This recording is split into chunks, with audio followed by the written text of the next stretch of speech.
And what's up, everybody? This is part 2 of the live stream. I was having technical difficulties on the first stream, so this is part 2. All right, so before we continue, oh, yeah, there it is. I hit myself in the background. And did it again. All right, so here we go. Let's go to switch, folks. All right, so we got our guests on. If you watched the first stream, I already did a formal introduction with everybody on the YouTube channel. So if you're here for the second stream, are we good? Yay! Yes. So I just want to make sure that we can see every. Oh yeah, I see everybody. All right, cool. So that's awesome. We're good. And so the question is, what happened, Easy? What happened? I'm going to tell you, I have no idea what happened. Shout out to TK Total Tech is in the building. What's up with you? Hey. Yes, TK is in the building. But yes, we were having some technical difficulties. As I talked about my 1,000 stream, everything with, you know what, Easy? Hey, 1,000 videos. We go screw everything up for you. So that's things are going too easy. So yeah. So TK said he is about to leave CES, and I was just doing a rant. I was just having a rant about CES, talking about Sony, right? I was just talking about Sony. Well, how come Sony got these new phones with the same body style, TK? Now you was at CES, TK. Why you didn't take care of business over there? Why you didn't tell Sony that they got to change something, TK? Go let the air out of their tires. Yeah. Right. Remember? Yes.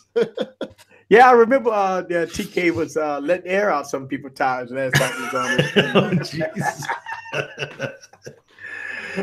Yeah, he did it. He popped up in my stream and he's like, yeah, I just let some air out of somebody's tires. Like, yeah, that's what I'm talking about. That's TK. Yes. Oh, they showed him some unreleased phones.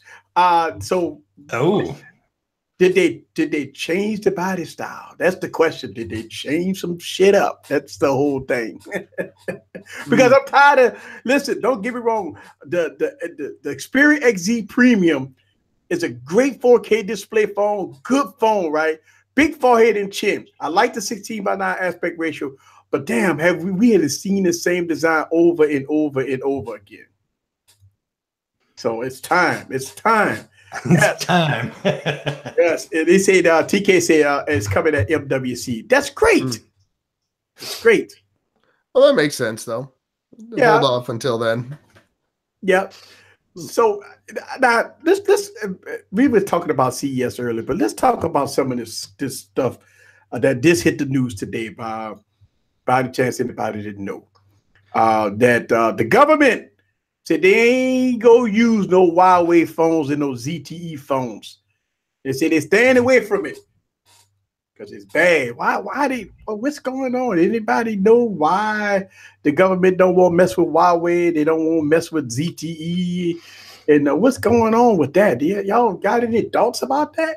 I mean, Huawei just got the shock of his life, thinking that they was going to come to AT&T, and AT&T just pulled the cord and pulled the covers off him and say, you ain't bringing that Mate 10 to AT&T. And now the government, that means some stuff about the government don't want to mess with it. And Total Tech says Chinese companies. There it is, right?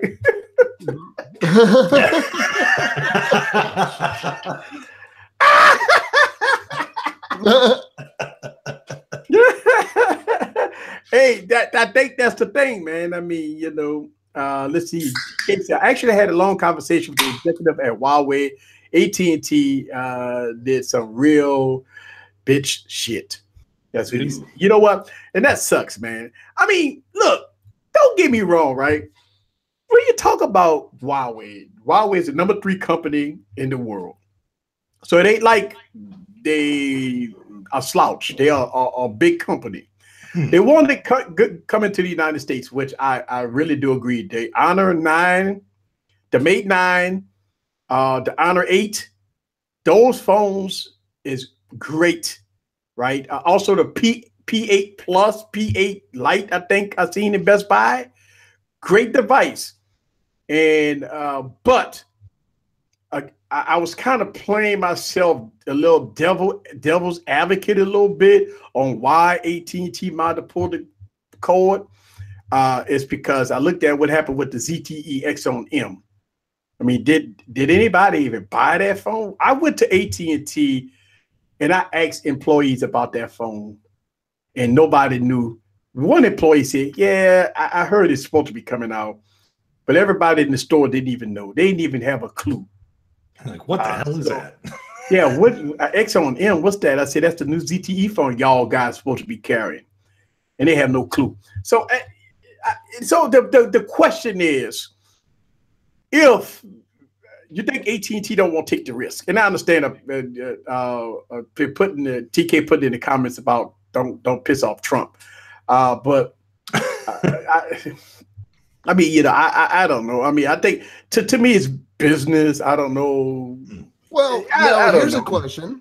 Yeah, aren't they the guys that pretty much have made, I'm sorry, this is my ignorance as an iPhone user and stuff, that aren't they the company though that have really made some good iPhone knockoffs that, I guess for me, when I'm wondering if that reputation and that maybe some behind the scenes work and pressure to keep these guys out, you know, maybe some Apple influence in there too, of just going that, you know, the court of public opinion is that, hey, these guys just knock off iPhones. We don't want to have that company in. I'm wondering if, you know, might be some of that involved. Yeah, you know what? It may be the case, because if you think about it like this, I mean, think about it, the phone costs $850, right? I mean, plus tax, you go pay almost $900 for this phone. Now, as an average consumer, I think things about the average consumer. Will the average consumer buy a Mate 10? That's the point. I mean, first of all, you're gonna have to put in a lot of money for marketing to sell this phone. All right, that's one thing. Second thing is, for $800+ when you got Galaxy S8s that's dropping down in price, that's gonna probably be cheaper than $800+, right? Then you have LG phones they gonna give you the phone for free, plus a rebate check, plus a hook on the pole, right? I mean, you got all that going on. Yeah. So who's gonna pay $800+ for a Mate 10? Yeah. Well, get a luxury Hyundai. That's what it kind of feels like to me. Are you just gonna got the big boys that, you know, that are actually, you know, have kind of earned that price point. So, or not maybe, but they feel that they've earned that price point. Samsung can go, hey, we can charge that. Right. I mean, think about it, right? You got this phone sitting on the end cap, right? You got this phone sitting on the end cap. Yeah, what he's saying. Yeah. You got this phone sitting on the end cap, all for under $800, right? You got this phone that's probably gonna be about $400, right? Which is a Galaxy S7. Galaxy S8 probably gonna be under $800, right? Then you're gonna have the Mate 10 go come in at over $800. The average consumer, do you think that you got these two sitting on end caps and you got a Mate 10 sitting in the middle? The average consumer is not gonna pick the Mate 10. Yeah. No. And I think AT&T said, hey, look, that shit ain't gonna sell, man. Yeah. No, they probably would lose their ass on it. Yeah. You go back to, I mean, politics at the end of the day. What's it worth? I mean, we're going to get a phone that probably is not going to sell as well because of lack of brand recognition.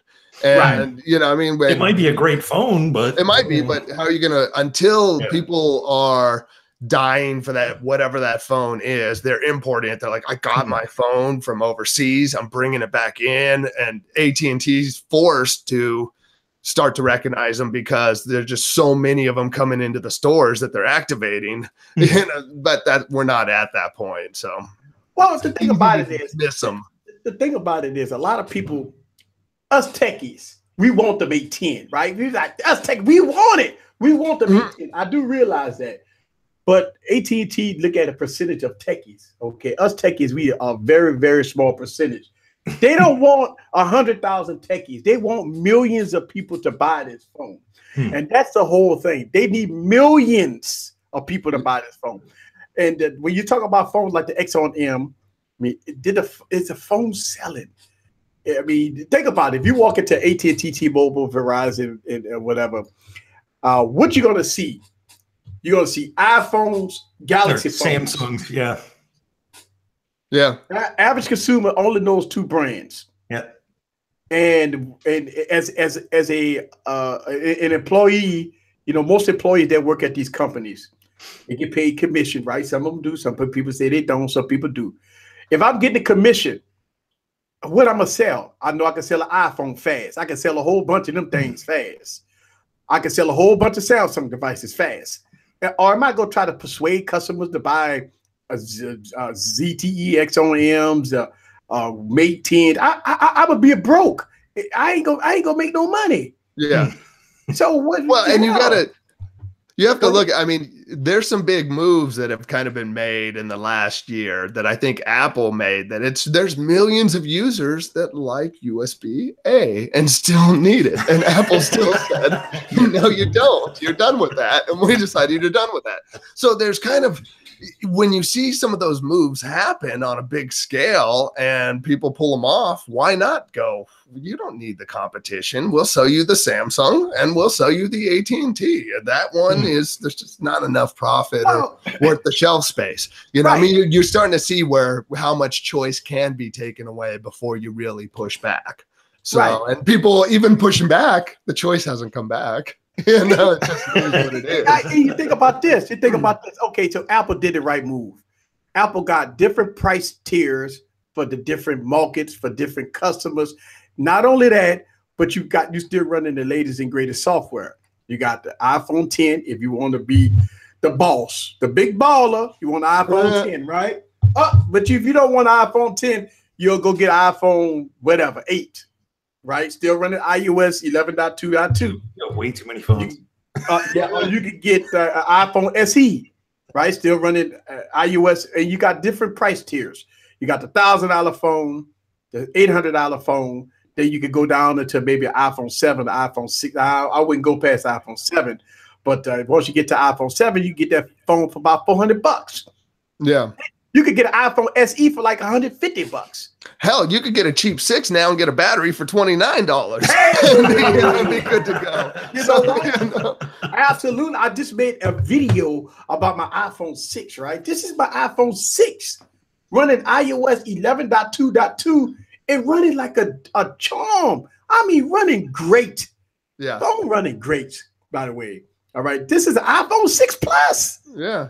Running iOS 11.2.2, and it runs very good. Yeah, of course, you're not going to get the highest specs. And for people to say, well, easy, what's the specs? Let's see if I can pull up something here. I don't want to run it.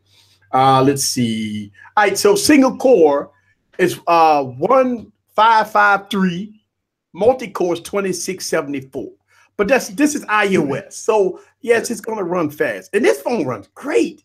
For 1 gig of 1 gig of RAM in this thing, 1 gig of RAM in this thing, it runs iOS 11.2.2. I mean, I don't even think you could even update an Android phone with 1 gig of RAM. I'm just saying, you know. But I do want to point out, I do like this comment though, that Total Tech. It's like trying to sell a Mini on a BMW lot. I mean, that's perfect. I mean, as someone, I've done some stuff where I've worked with Mini, and you know, it is a BMW. It is built on a Z3 or Z4 body wheelbase and all that, but no one's going to ever buy that sitting next to the BMW, and that's perfect point. Right. So it's like when I buy my Audi, right? And they say, okay, Audi ain't nothing but a Volkswagen, but it's an Audi. Yeah. You know what I'm saying? Yeah. Would you buy the Volkswagen or would you buy the Audi? Audi, right? It just is the same thing with BMW. I put a little red sticker on my Apple Watch so people think I have cellular, and I'm cool now. Oh yeah, look, I got No, I know yours is. I saw you have it. Real deal, but you're right. I thought about that shit. You know, like everybody to know. Just go there and put the red dot on there. Damn it! Right. So what's the mistake I made buying the LTE version when I could have did a a Sharpie or something. They put on there. Yes, I got the LTE. I got a hole punch with the red stick. Oh man! So shout out to everybody that joined the stream. This is my 1001 video, by the way. All right, I hit my 1,000 video on my last stream. We had some technical difficulties. I shut it down. This is part 2. So welcome everybody back to the stream. Yes, so that's what I'm talking about. Like, it is what it is, right? I mean, in 2018, I'm calling it. The mid-tier devices go take over. I'm saying it mid-tier. The reason why I say mid-tier devices go take over because we had 2 years of extremely high devices. It started in 2016. It continued in 2017. And in 2018, what did we see? What we're going to see in 2018 is going to be a phenomenal. The mid $400 phones is going to have good specs, dual cameras, 18:9 aspect ratio, and you might see some with quad HD displays. If you go see the mid $400 phones, that's going to have that this year. Now, the $1,000 phones, they're going to tell you, oh, we got the best. We got the best, right? But I'm telling you, I think the mid-tiers, right? I talk about this phone to honor, what is this? This is the Moto X4.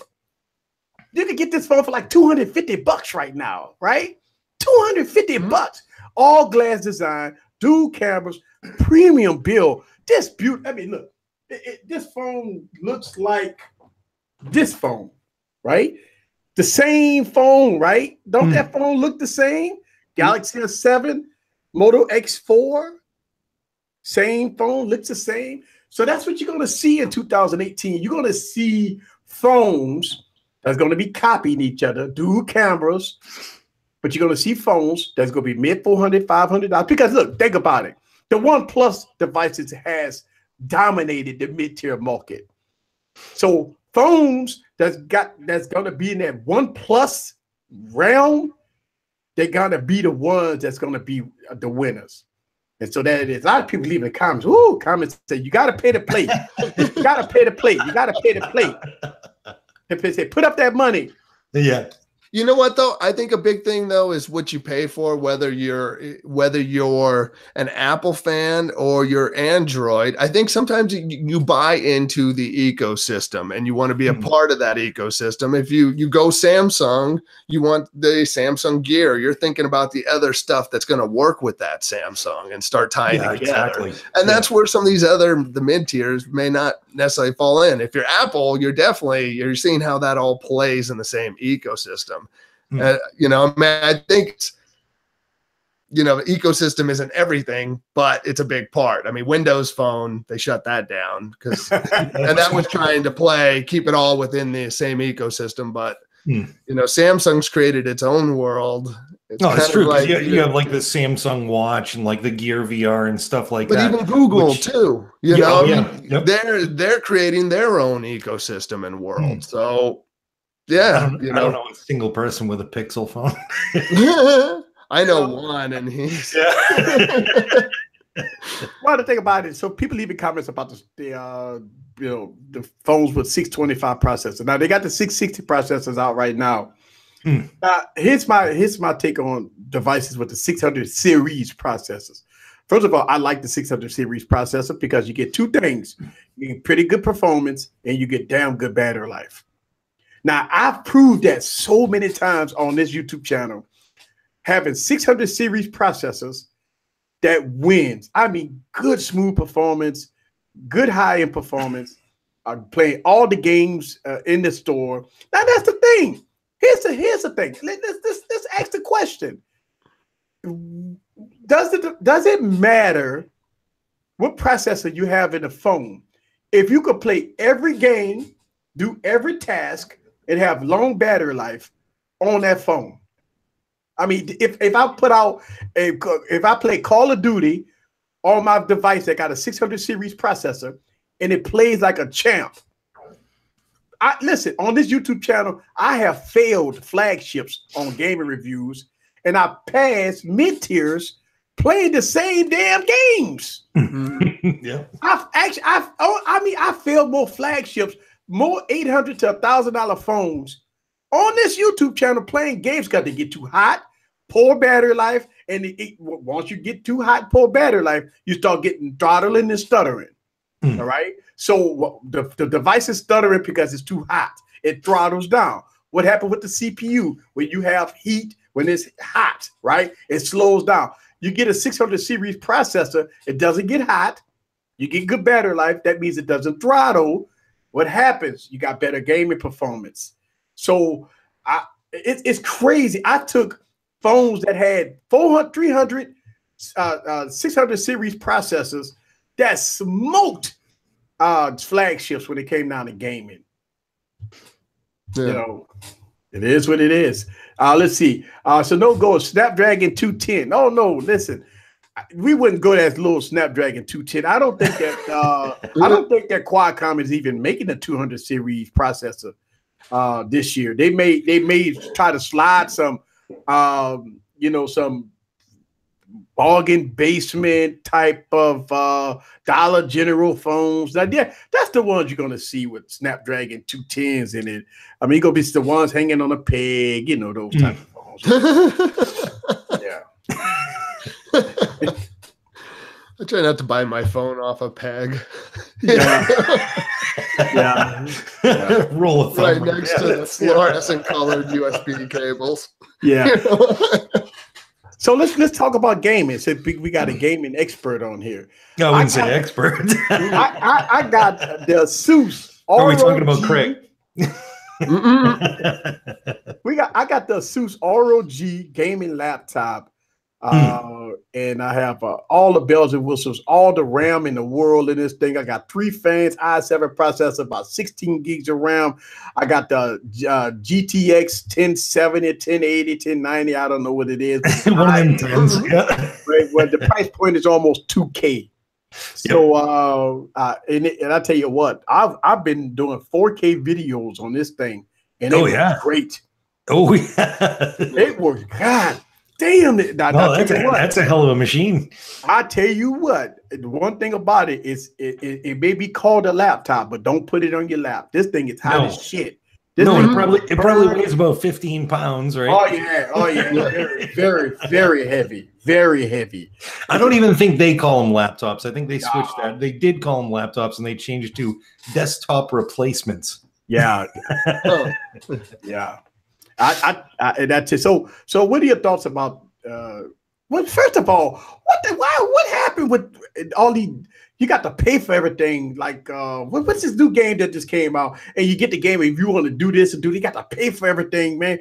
I can't stand that. All these online games going on right now. Yeah. When you're going through Steam, you got to pay for everything. All these DCLs and all this stuff, man. What the going on with this stuff, man? I'm like, okay, I paid $60 for the game. Now I got to upload and pay another 20 here, 30 here, 40 here, 30 here. Give me the damn, why I got to do all that? The worst part is you spend $60 on a game that's not even finished, because usually they do everything pre-order. So you end up with this beta version of a game, and then they add microtransactions into games. I don't know what it is. I don't know if like the AAA like developers, all the new games that are coming out pretty much suck. Right. There's no storyline. There's no plot. It's just regurgitated stuff over and over and over and over again. And it's horrible. Albert answered the question. It is Battlefield 2. Absolutely Battlefield 2. I mean, you're going to pay about $1,000 on Battlefield 2, man. Oh, yeah. Well, like CSGO is a great example. CSGO, people are still playing it. It's a big competitive game, but CSGO is, Christ, what is it, like 8 years old? But it's the only reason it's still alive is from microtransactions. People keep spending money on it, and people, I don't understand it. It's like, it's a crappy game. Well, you know what's so funny about it is that I don't like playing online.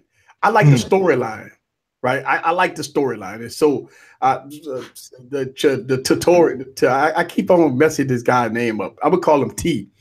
T say you got to pay to play. Yeah, look, we do pay to play. Yeah. But damn, don't that get ridiculous at this point, right? You buy a game for $60, right? And then all of a sudden you got to keep it's not even just buying the game for $60. You bought a $2,000 computer so you can play the $60 game. So we are paying to play. Yeah, we are paying to play.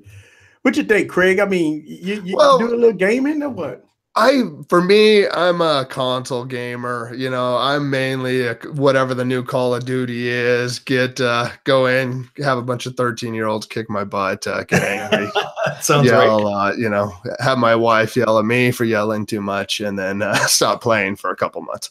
So no, but I like in the new Call of Duty games. I do think it's interesting. What was that? I don't remember the game that was coming out, but there was the big uproar in the amount of money that it was going to cost to buy some of these characters. I thought it was the battle. Is it the new Battlefield or Star Wars? Battlefield 2? Yeah. Battlefront. Yeah. And it's, I don't know. I think it's a sad state. It used to be the way you would get through a game wasn't open your wallet. You'd have to get the cheat code. You'd get some extra lives, but you still have to kind of put your time in. And even with the cheat code, you still had to usually learn something about it. Now it's just skip the whole damn process. Buy what you need. I just bought Darth Vader for $60. I'm awesome. And it's like, you're not. You didn't earn anything. You didn't, you have no skills. Well, if you look at like the old Super Mario Brothers, you have 3 lives. Good luck. Yeah. But that's the way it should be. I get pissed at Call of Duty and playing those games because I think that I'm not good enough for the games that I'm put in. I think I played long enough that it just bumps me up. But in reality, though, it's like the tiers aren't matched right. You know, because I don't have the experience, so I get my butt kicked constantly because I've played enough to rank up. But my skills don't necessarily match my competition. I'm noticing everybody in chat saying Cuphead. Don't play Cuphead. I'm just telling you, right? That's the aggravating game in the world. But go ahead. But I think a lot of that is that same thing. It's like, okay, great. So you can buy all the stuff. You have everything, but you have no skills to back it up. So what's the damn point? You know? They make a bunch of money, and you think So my man T in the building said he respect the hustle of the developers of Battlefront 2 because, like it or not, people are paying $100 for it.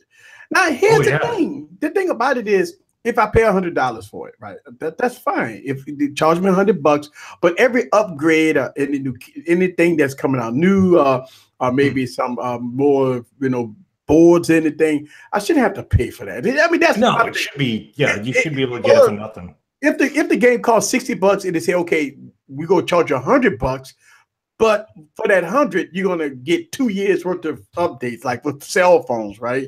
I'll pay the extra. That's $40. That's a lot of money for a game, especially when you could get a PS4. It's crazy. Well, another option though, it seemed how much longer. I mean, until you're on a subscription model for some of these games. If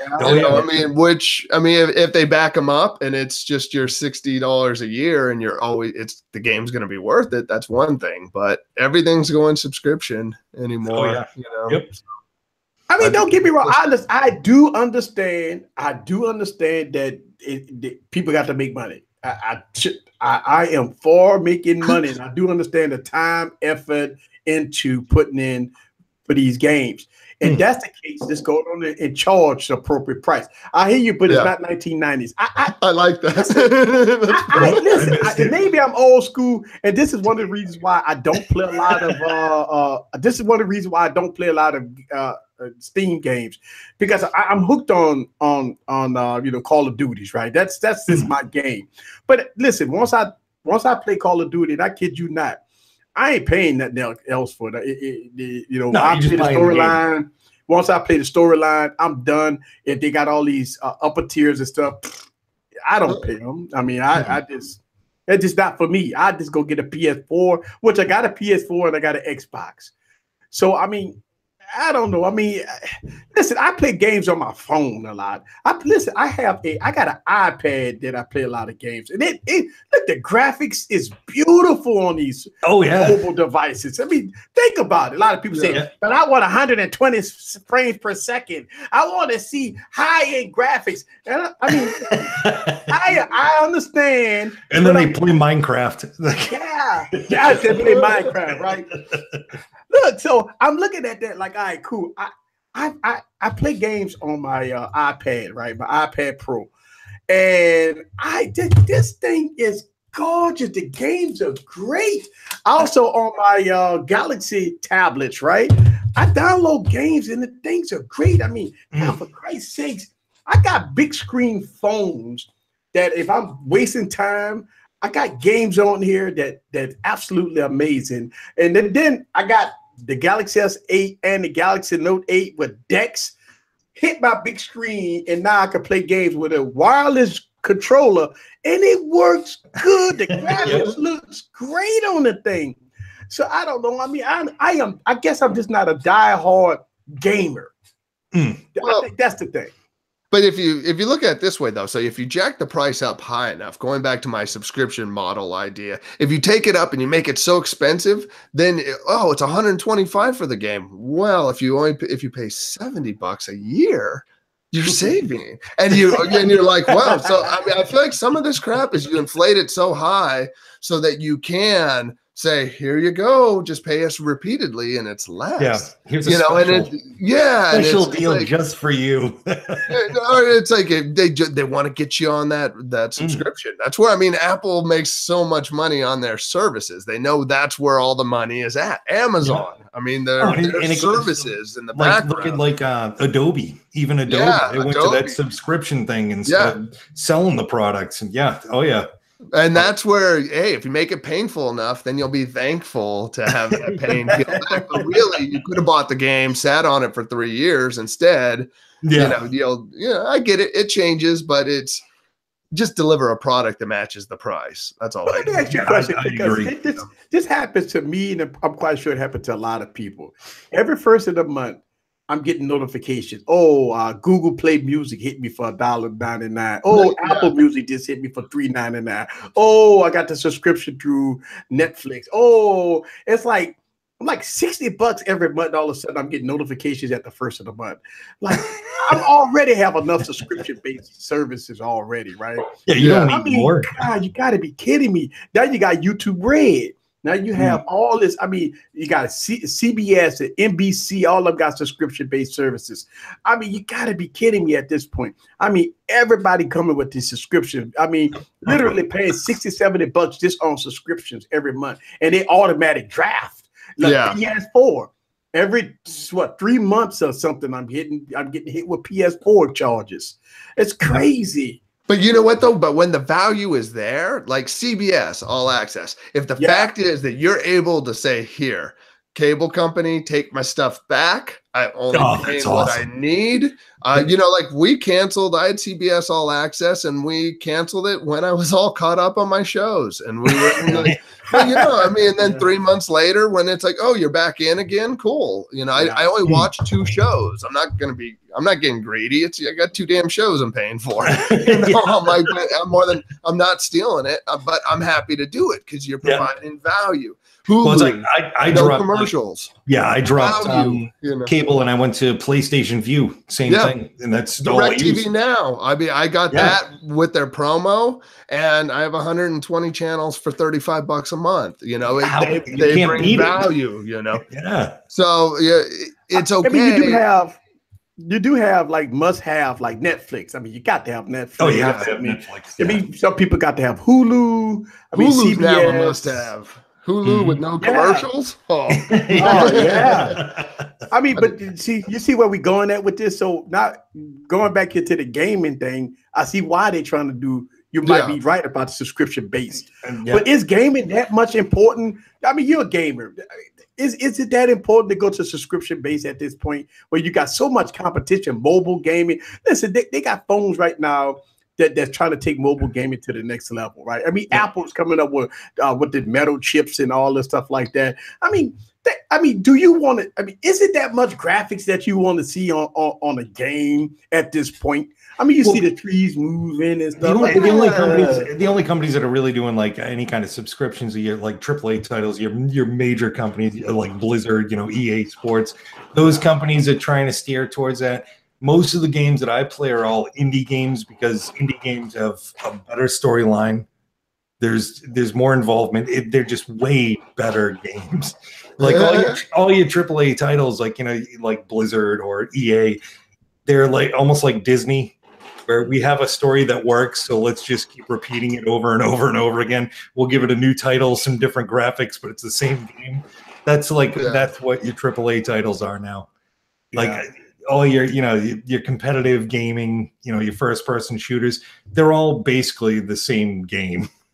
But now if you add a subscription to all that, what you get to do is you get to take away release dates at that point. Yeah. You now could just live in beta all the time. You Exactly. never have a final product. You just get to keep releasing pieces out. And your fans and you're making money. And you're making money. Because and your fans will be thankful because it's a new piece all the time. So never finish a product over the course of 3 years. Just keep building on it. So I mean, you look at it from a company standpoint, it could kind of open up things too. Oh yeah. And you make it exciting every month. It's like, ooh, this new update, you know, you got to check this out. Just spend. Well, really, Bob just finally finished his project a month late. Finally, you're like, about time.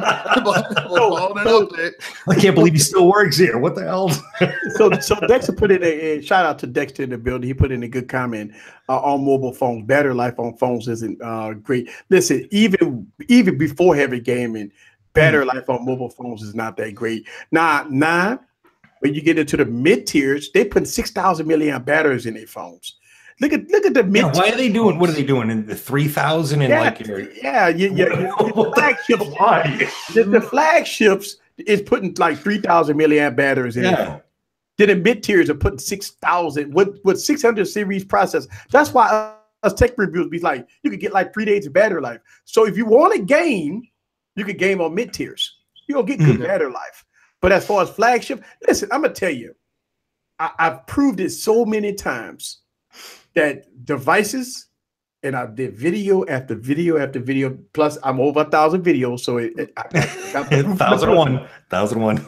That I've proved it over and over and over again that $300 and $400 phones can play every heavy game in the App Store with no problem. Matter of fact, I talked about this in a lot of my videos. I probably prefer playing games on mid-tier phones because they don't get hot and the battery life is great. Versus a flagship that if you play 30 minutes, you're going to get hot, throttling, and then you got to plug the phone up. So I play on a lot of my, listen, and I always like to bring all this up. I play games on a $200 phone and it works like a champ and it don't get hot and it don't stutter. And it don't not. I mean, it works great. That is right. See, so I know, like, I think I go back, I think of the 1990s comment. It's not the 1990s. You know what? Going back, I'd rather play some of the old first Nintendo games. If you can make the quality or actually the playing experience that good on a phone, which it never is. Every 6 months, I feel like I go back and visit a phone and then it's like, oh yeah, shit, I got to use the little thumb pads and the feel is never right. And it's just never a whole game experience. It's $10 for that game or it's free and you can buy stuff, but it feels like less of a gaming experience than what I used to play in the 90s. It's just not a complete experience. You're like, great, the graphics are good, but it's like every Call of Duty game I've ever opened up that's a mobile game, I'm like, zombies, cool. I walk over there, I shoot out the window, I walk over there.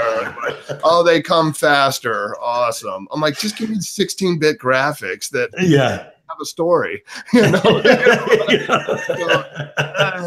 know. Well, being into like the mobile VR shit and all the VR stuff, and I know all about the zombies. Stand in one place and shoot them. That's all they freaking come out with. But people will say, "Get a joystick." Get a joystick. Well, I am controlled. It's not the same thing. It's just not a real story base. It just feels like, oh, I'll just take off $10 at a time, making these little micro games that aren't even, you know, a good one act off a real console or computer game. So I don't know. I wish. Don't you have some? It isn't. You got some gamers companies that is porting over, kind of boiling it down a little bit because of the constraints of the device. But I do see. I mean, we got the Razer phone that came out, right? It's supposed to be geared towards gamer, and then remember the NVIDIA Shield. Right, the tablet's supposed to be geared towards gamers, and the NVIDIA just released all kinds of gaming stuff, right? So I think the mobile platform, and this is the thing, I think the high-end gaming companies want to go to the mobile platform because it's in everybody's hand. I think the mobile platform is where, because here's the thing, like me, when do we ever be home? Because we always at work or we always out and about. But if we could get a mobile experience with a high-end game with good battery life, of course, I think that's where they're going at with that, because tablets and mobile gaming that's the future. Yeah. Mobile gaming is the future. Sit at home with a $20,000 computer for what 20 maybe an hour a day to try to do gaming. That ain't what's happening. But somebody's got to take it to the next level and needs to be able to say, like, I see a merging where you get Mophie and Call of Duty come together and they make a joystick that's a battery that the iPhone snaps into or whatever. And now you have a real game that you have twice the battery life so you can play. That's a great idea. It powers the joystick. And now you could get something that's heavy on that phone. Yeah. You play a real Call of Duty and you're like, now I'll actually use your Call of Duty account that you're playing with at home.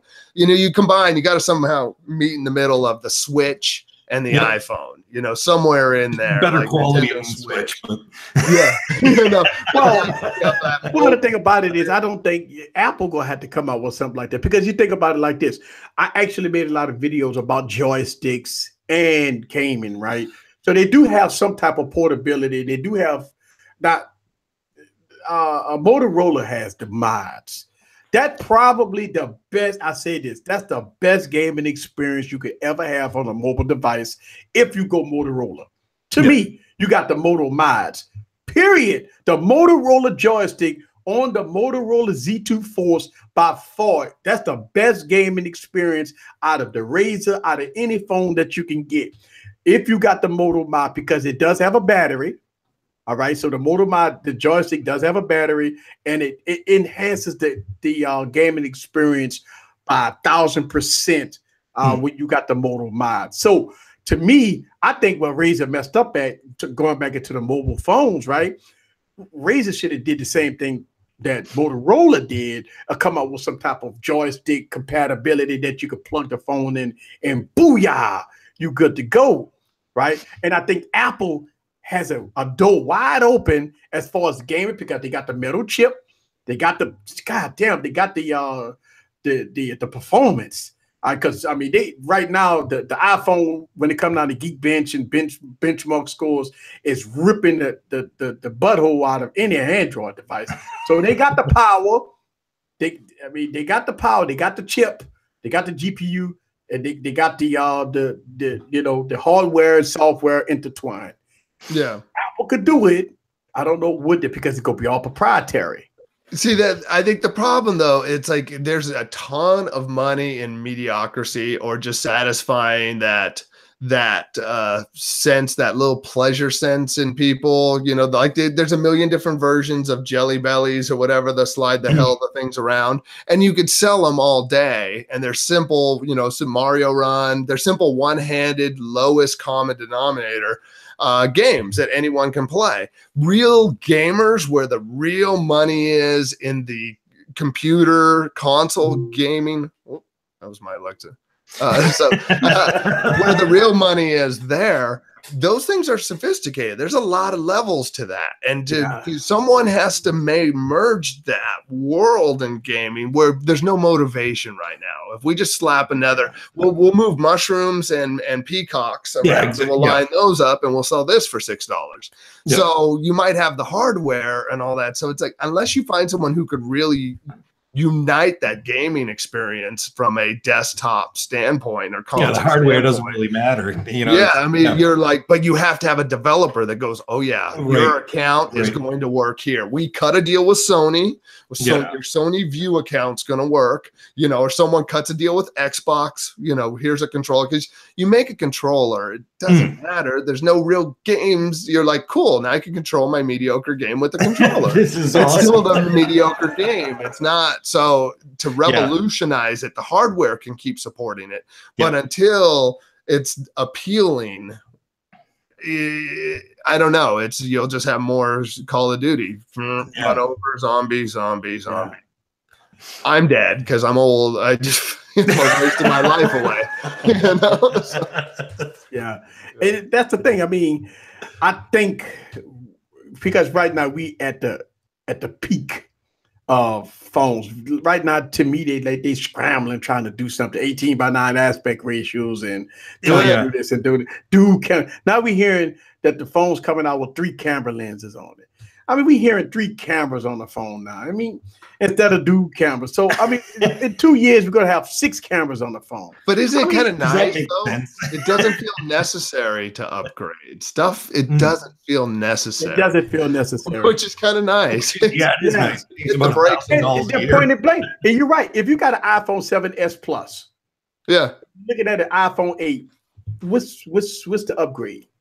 Yeah, just hang out for a year. It's kind of nice to take a little breather because there's just not a lot of stuff, Unless you want to go iPhone 10, that's the thing. But if you want to go from, I mean, I don't see the sense of going from iPhone 7s right to the iPhone 8.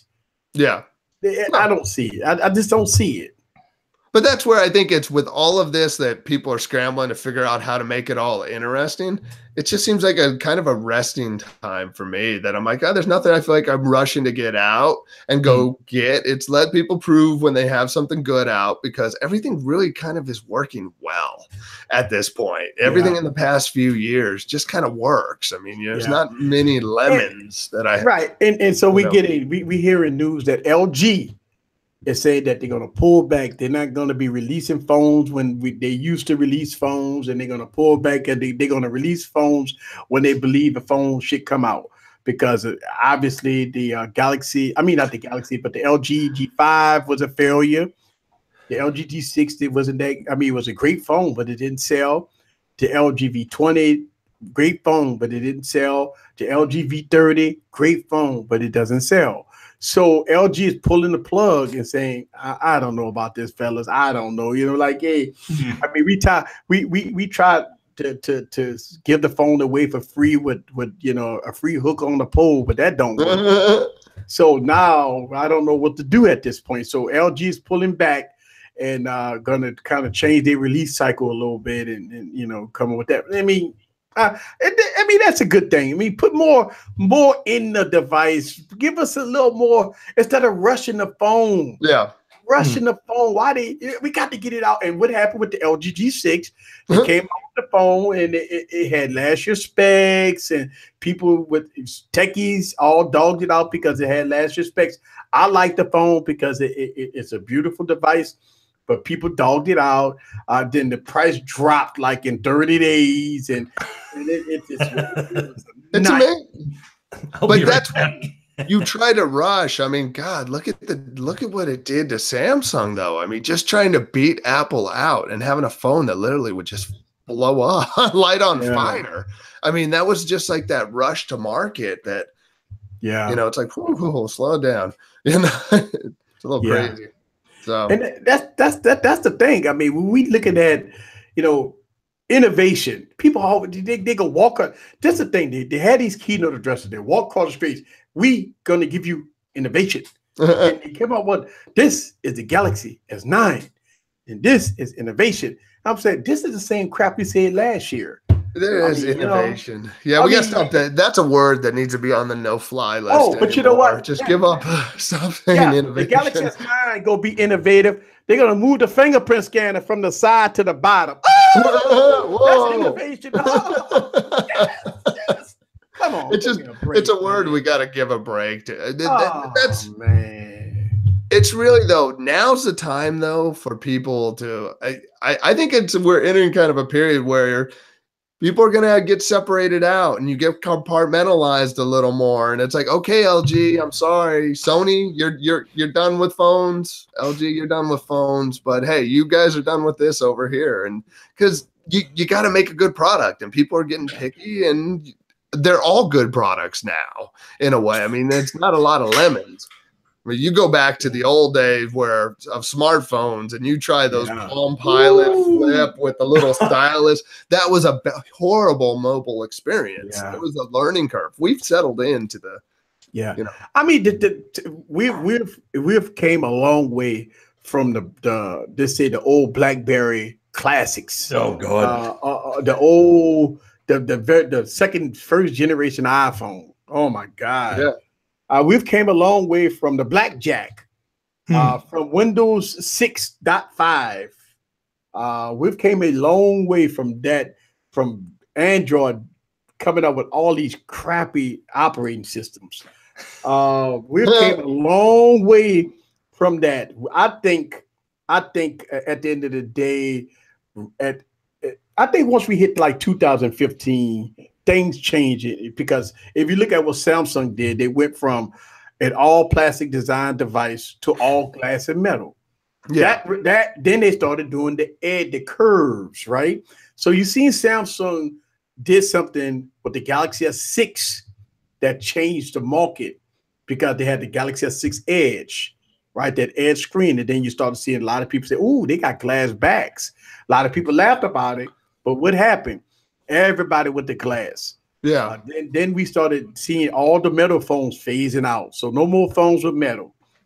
Now we getting it to a point where now everything is metal. Then we got 18:9 aspect ratio, 2:1, however they crap they call it, right? Now, okay, so what's next? We got the power, because they're putting these high end. They put, for God's sake, they put 8 gigs of RAM in phones. 8 gigs of RAM in phones, man. I think That's a lot of RAM. I think where we're at though now is, I think unfortunately we're now, the cell phone industry is just kind of like, you know, in its you're like that 30, late 30s, 40, early 40, where you just kind of it out. It's not, you're done with college, you've grown, you change, all the big stuff's happened. Now it's just like, okay, what changes am I going to make in my life? But how drastic is it really going to be? There's not going to be some, you know, we're just in those middle-aged concepts now. Now we're stretching, just trying to come up with different things to do, you know, like how do we add a little more to this? But all the real innovation, I think we're just, for the next few years, until we get some new battery technology and some and as new display technologies get cheaper and cheaper, I think we're just going to see little gimmicks added here and there. Well, I think Samsung will try something this year. I think Samsung will come over to foldable. Yeah, S9 is supposed to be coming out. Yeah, probably come out in March, because they keep releasing phones in March. So let me guess, mind blown. Yeah, no, it'll just be a phone. To me, I'm not too excited about the S9. I'm excited. I haven't seen anything fantastic about it. The Galaxy X or whatever, the foldable phone or whatever it's going to be. Oh, yeah, that's the one that's going to be exciting, because ZTE tried it with the X on M, with the butterfly phone with the big old hinge in the middle. I think Samsung is going to do it right. I think Samsung will have a true foldable display. So I think that's going to be different. It's going to be pricey. You're going to get your checkbook out, because it's going to cost up close to $1,500. They ain't going to sell it for no $8.99 and $7.99. It's going to be $11.99, $12.99. All right. So it's going to be very expensive. A lot of people say, "Whoa, oh my God, it's going to be can you even afford this at this point?" I mean, look at what the iPhone 10 did. People was pissed about the pricing of the iPhone 10. I mean, out there in Canada and overseas, I mean, the damn phone was almost $2,000, man. Come on. Holy shit. Yeah. I mean, come on, Canada. I mean, it's like $1,400, man. And then some parts of the world, man, iPhones are expensive. Us in the United States, we spoiled, because we can go to the carrier and drop $150 and get it for 36 months. I have an AT&T got 40 months or whatever, right? But in other countries, these folks got to come up front with this money, man. I tell you, it's very difficult when you want to. That's why you got a lot of people that like to buy and sell and stuff. But it's difficult when you buy a phone that costs $1,000. Have you ever thought about this $1,000 phone? Most people mortgage is not even $1,000, man. You know, I wouldn't buy a $1,000 phone. But the only reason that's even possible now is because we've shown that people are willing to go to basically the subscription model. It's like, hey, you could have all your new shit. You didn't earn it. You can't just a monthly payment. You're good. Yeah.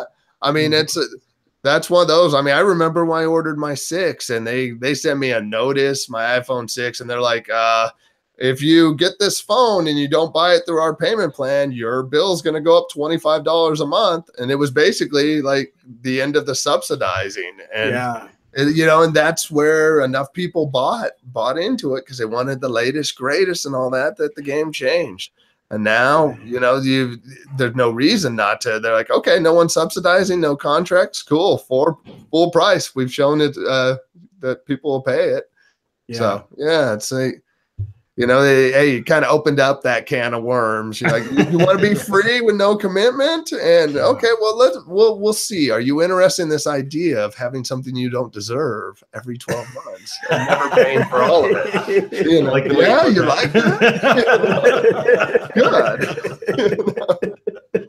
So I mean, God, I mean, so it just makes me ask the question: since phones are going up all the way, is the economy better? Are we making more money than we made in our pockets this year versus last year? If that's true, I haven't noticed it. That's what I'm about to say here, right? If that's the case, I didn't notice it. No. All right, so let's do a poll. Let's do a poll with everybody that's in the street, right? If you're making more money this said 2016 versus 2017 because it's the beginning of 2018. Yeah. Did you make more money in your paycheck in 2017 versus 2016? No. So that's the question. Yes or no? D-Glaze already hit no. Yeah. So that's the point. So is the economy? I mean, I feel like I owe more. I don't understand. Yeah, like, listen, I haven't even done anything, and I owe more. Yeah. It's so crazy. We see the stuff on CNN and Fox and all that stuff talking about the unemployment rate is down, the lowest it's ever been. People making more money than they ever did. I don't see it. Yeah, I mean, I think it's credit. I think that's the biggest part. Is there's a lot of confidence all around, and a lot of it is just based on credit. So it's like, oh, people are willing to spend. Well, they're spending because they're not really owning. So it's not all tangible. So that phone, it's like, yeah, they hold the phone. They pay $26 a month for the next 3 years, and then it's theirs. But they'll trade it in at some point. But yeah, it's just you're not playing in real things anymore. It's just all like, so it looks like it's all built. Hey, everyone's doing so well. Apple's selling 1 million phones. Well, they're selling they're in a credit. You know that. So does this crumble in a different way later? You know, it's, give it like about 10 years. We'll see the aftermath. But it's like I don't see a bunch of people running around going, "Whoo, economy's great. Let's just go throw this money around." No, it's just, you know, everything just they raise the rates, and that's what it is now. And you know, I open my water bill now, and if I use 0 drops of water, it costs me $90 just because of the way they do the pay structure. Yeah, it's just for the concept of water is $90. Yeah, it only cost me $7 in water. You look at your bills. You got sanitation fees. You got state, local government. This, that, the other. Oh, we had to feed this person. Oh, and by the way, you got. Oh, we got the happy service fee. The happy service. It's called like the happy service fee. Wait a minute. What? What's a happy service fee? Oh, in the event you ever need anything, you're going to pay for it up front for the rest of your life, and then we will be happy to give you some service when you do need it. Yeah, but just you know. All these charges on your bill, whether or not it's water bill, light bill, insurance, or whatever, and you see all these charges. You see government fees here, taxes, local, state, water bill. You gotta pay sanitation because they give you the garbage can. That one-time garbage, they charge you every month for that garbage can. You better take care of it. You better take care of that garbage can. We know psychology now, and you know how far on most of these things, how far you before they break. Like, you know, I do a lot of corporate events, and we have speakers and stuff. And like the Uber, they know that 5 to 7 minutes is the mark that people are patient. As long as they can see that little icon moving, you'll wait that 5 to 7 minutes. Yeah. Beyond that, and if you don't see that icon, you don't know. So people know and they study you. So they know how far can we jack this before we lose. And they're not losing now. And that's the tough part because they're playing the game well. That's horrible. It is. So somebody saying that, we're making more money. It's just the cost of living went to the roof. Yeah. Oh, yeah. You ain't kidding. Yeah. Yeah, I agree with that. I agree Yeah. because everything going up, commodities going up. I mean, think of man. You get a gallon of milk, red top milk, right? I stopped drinking red top. I'm on blue top. It's more than a gallon of gas. What the? It's like it's like $5, man. Yeah, what the hell is that? Give me the fucking cow out of milk of myself. Give me this. Okay. I'm doing it this way, so you shouldn't be in trouble for that. No, the one that blows my mind is a Taco Bell taco costing over $1. Why? Like, what the? What? That's a 59-cent thing. When did that become? That's something you bought with change. You didn't actually hand a piece of paper over for a taco.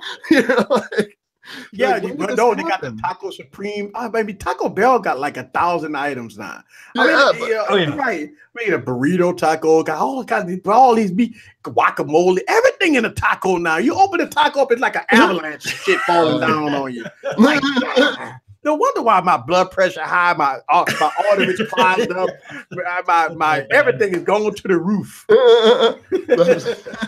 Oh, crazy! I remember when I was younger, you'd go to McDonald's for like the $1 menu. You'd end up getting like a bag of burgers. You and your like 20 cheeseburgers. We spent like $10. Well, it's like for me now, it feels like $12 is just an acceptable lunch price now. That it's become like that, where it was like, wait, when in my 20s, it was like $6-7. Felt like to go eat. What the hell happened? Yeah, we don't look. Getting old. Talking about Canada. Listen, I have a few people that have been on this show that's from Canada, and they told us about the pricing in Canada. Oh my God, I feel sad. Woo! Oh, that's crazy. Yeah, gas, product. I mean, for even internet, like we talk about unlimited gigs and all that stuff down in the United States. I mean, it's like Canada got to pay like buku for nothing. Yeah, like 20 gigs for $1,000 or something, It's crazy.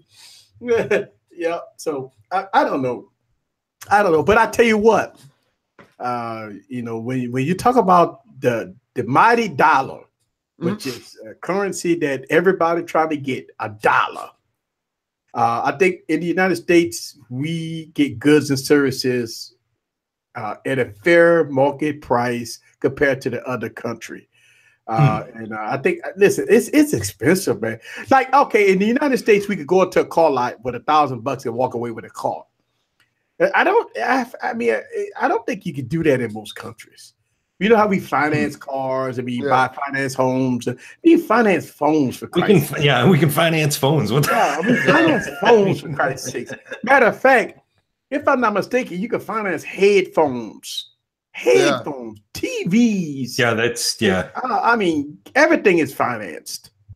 Well, that's where it's kind of hard to argue with people on anything, or just kind of to have certain discussions, because you're like, everyone I think feels right because life feels good, because you can live pretty damn good. So you're like, how could I have a big screen, I have a cool phone, and I have this, and I make no money. But I mean, there's a tier.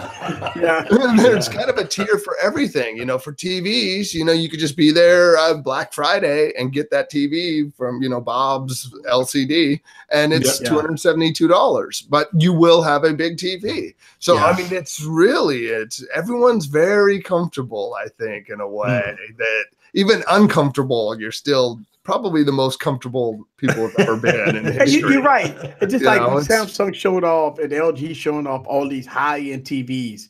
Be like $10,000, $20,000 TVs. I mean, that's not for the average consumer. I mean, the average consumer would they'll walk into a Best Buy and they'll look at the TV. Oh, I love it. Then they'll tell you $20,000, they'll walk away. They're like, where's Walmart? Where's Walmart? And then the 18-year-old kid comes up and buys a $20,000 TV. That's what I don't understand. But that's what, it's so weird. It's like everybody, I mean, there's a lot of haves in all different levels now, as opposed to kind of what it used to be, where it was a lot bigger gaps. It's everything. Technology is very cheap. I mean, I forgot my headphones on a flight and they hand me little earbud things for free. And you're like, you know, that I'll use them. But I mean, you think about when I was a kid, you'd be like, wow, these are free headphones. This is amazing. Yeah. So it's just, yeah, so everything's You're right. So I mean, even like with me, I'm doing this health stuff, right? Because I started to do health series called Tech and Health. And just for me, you know, buying, you know, getting a salad and trying to get the organic food. And I'm still trying to learn about this organic version. Listen, where I come from, we ain't never had no organic, you know. We drink faucet water. We picked our stuff off the trees and stuff like that. So, you know, but now everything is organic and you got to eat this and eat that. You can't eat the store stuff because it's not organic. And they put so many chemicals in our foods and all this stuff, like they're killing us one by one and all that stuff like that. So it's crazy. It's crazy. Now we got Bitcoin. So, I don't even want to go there.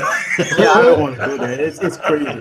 I know. So let's get into the comments. The comments say that's why United States owes the most money to the World Bank. Yeah, I agree with you. We do. We do owe a lot of money. Let's see, organic foods. Yes, and I am definitely on the greens. All right, I'm trying to cut out. I stopped doing the red meats. And I'm doing a lot of salads and a lot of fruits, vegetables, and look, listen, even with the seafood, you know, the fish and shrimp, you got to kind of be kind of advised about that because of the mercury and stuff like that. So, well, we're now feeding corn to fish. Yes, it's that bad that we're now feeding corn to fish. Yep. Yeah, and that's the whole thing. So, I mean, I don't know. It's crazy, you know. I think you'll never eat if you have to have it all organic and try to function in this world. But for us, for us with kids, if it's something that is being grown that has a heartbeat, we try to go organic. Or if it came out of something, so if it's like cheese, milk, meat, anything that someone could have encouraged to grow faster in a non-organic sense. Stay away from it. I mean, other than that, but it's kind of like, okay, strawberries. I have I mean, there's supposedly certain fruits that are better to get organic, but if it has a heartbeat, I'm getting it organic. Yeah. You know? Think about it. That's the big game. Grow it fast. Get it to slaughter. Get it out to us. That's what I don't trust. You know? That's true. And you know what? Shout out to Zigma. Dude, in New Orleans, we love to eat. Let me tell you something. I'm in New Orleans, and we love to eat. Oh my God, we eat hot, spicy, fatty foods. We eat a lot of pork. Everything in New Orleans is bad. If you ever come down here, go to the French Quarter. It's bad. There's nothing healthy in the French Quarters. Everything is bad. I mean, from a lot of salty foods. Yeah, but it tastes so good. Oh, it tastes so good. Oh, so you're right. When you live in New Orleans, that's why we got we high in obesity, we high in cancer, we high in this, we high in that. It's because of the way people prepare foods down here. I mean, no organic gumbo. No organic gumbo. Oh my God! I mean, gumbo is so much stuff inside of it. I mean, from everything is salt. And I mean, we eat it like every day. We pour it over white rice, right? Yeah. So the gumbo, white rice, the gumbo has all kinds of meats and stuff in it. And it's very difficult to go in the health crate, be healthy in Louisiana. It's hard. Yeah, it is kind of crazy though that I've caught myself falling into this, getting excited how certain stuff has become accessible. Like you go to Costco and you can get the organic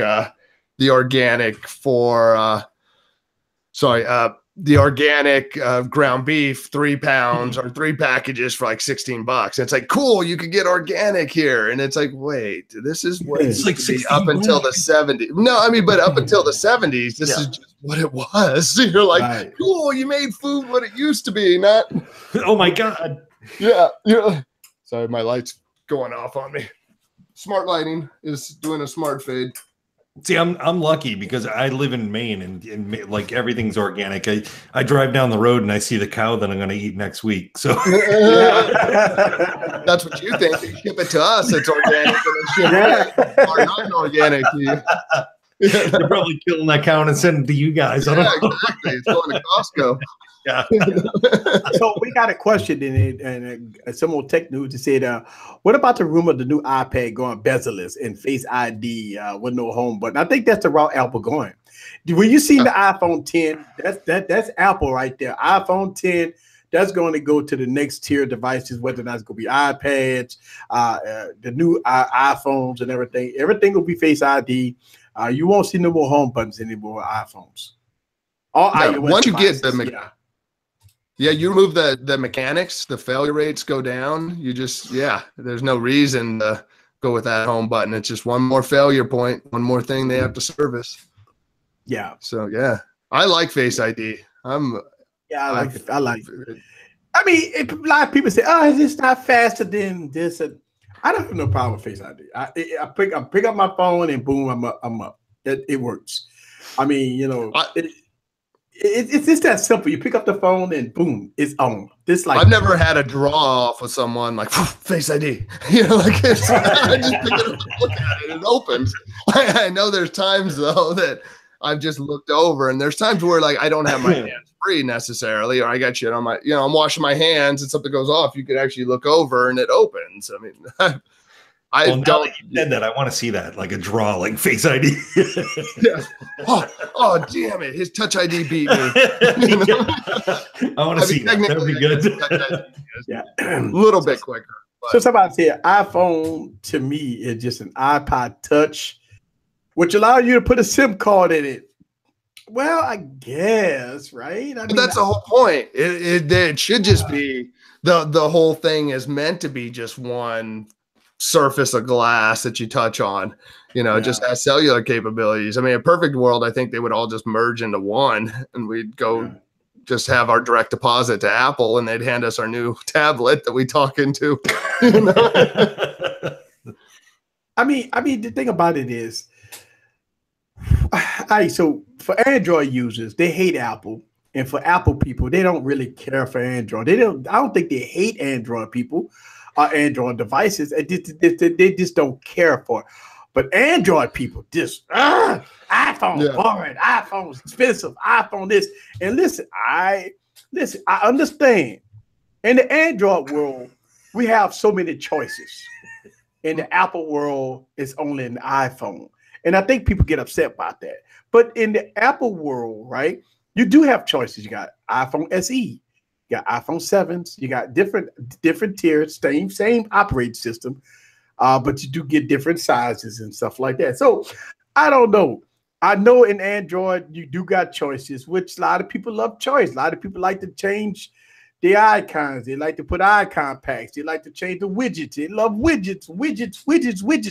I think iPhone people don't want widgets. I think that's the point. The point, right? Some of it though too, it's some of I got to look at some of the haters though too, is that, I mean, I'll look at my brother for one. It's like he's not going to own an iPhone because he can't afford it.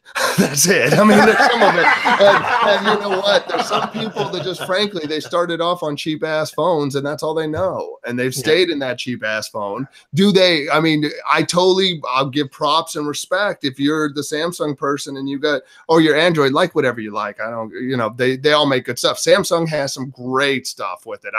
I've worked on some Samsung events and I'm impressed by their stuff as an Apple user, but I mean, just to bash it because you got the cheap phone when you started. We stick with what we know, and someone handed you an Android and that was your first phone. Fine, you like it, whatever, but someone else's mom handed them an iPhone.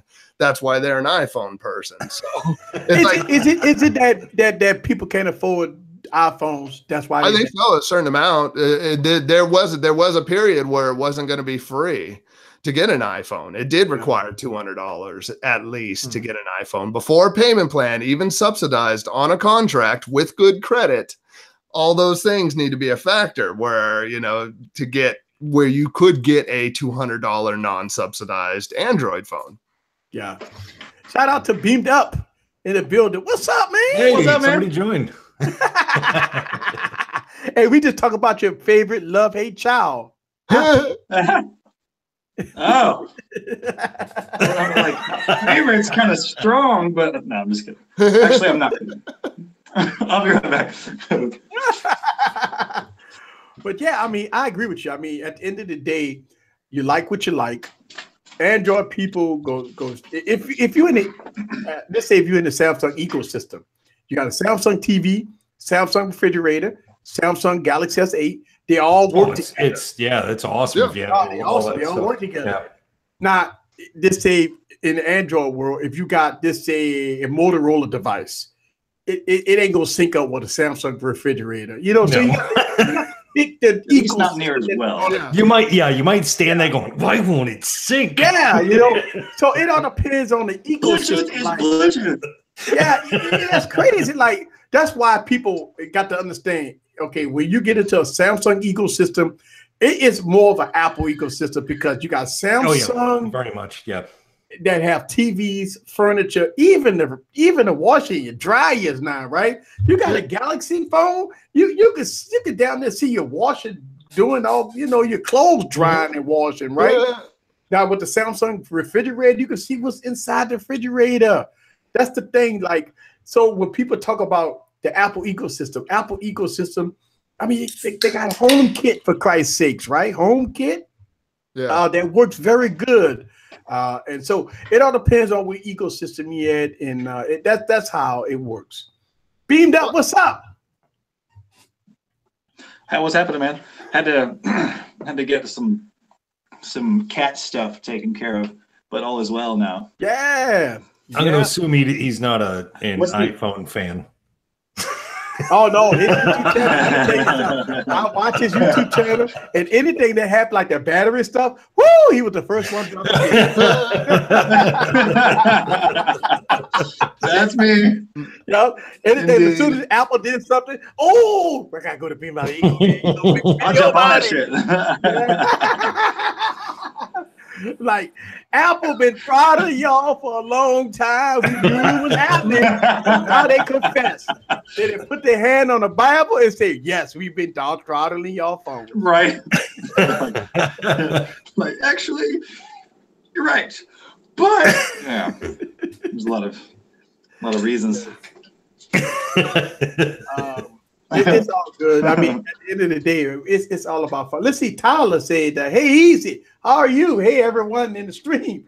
Hope you're doing well, and you're having a good start of the new year." Yes, I'm having a good start of the new year because this is video number 1,001, I think. So we really 1,000 videos on this YouTube channel. 1,000 videos. Oh my God! How the hell did I do 1,000 videos? I did 1,000 videos. That is incredible, dude! Congratulations! I'm barely over 100. and let me give you this statistic. In 2017, 365 days, I think I've done almost 400 videos in 365 days. Wow, that's incredible because it takes like I worked on the video that I posted today for 4 hours or so. And there's only 24 hours in the day. Man. And you're uploading, I'm uploading them twice too, because it's like one uncensored version with bloopers at the end for Patreon, and then another censored version with no bloopers for YouTube. Then you have to go in like the tagging and the titling and the thumbnail and all this other, like which playlist is it going in and yada, yada, yada. So man, like the fact that you put out more videos in a year than there are days, that's commendable. Hey, you know what's so funny?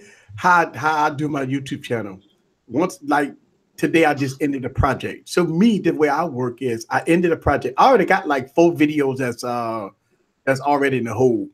All right, so what it's called, not public, but unlisted. Unlisted. Yeah. I got 4 or 5 videos that's unlisted. That's already on my Patreon. My Patrons always see it first.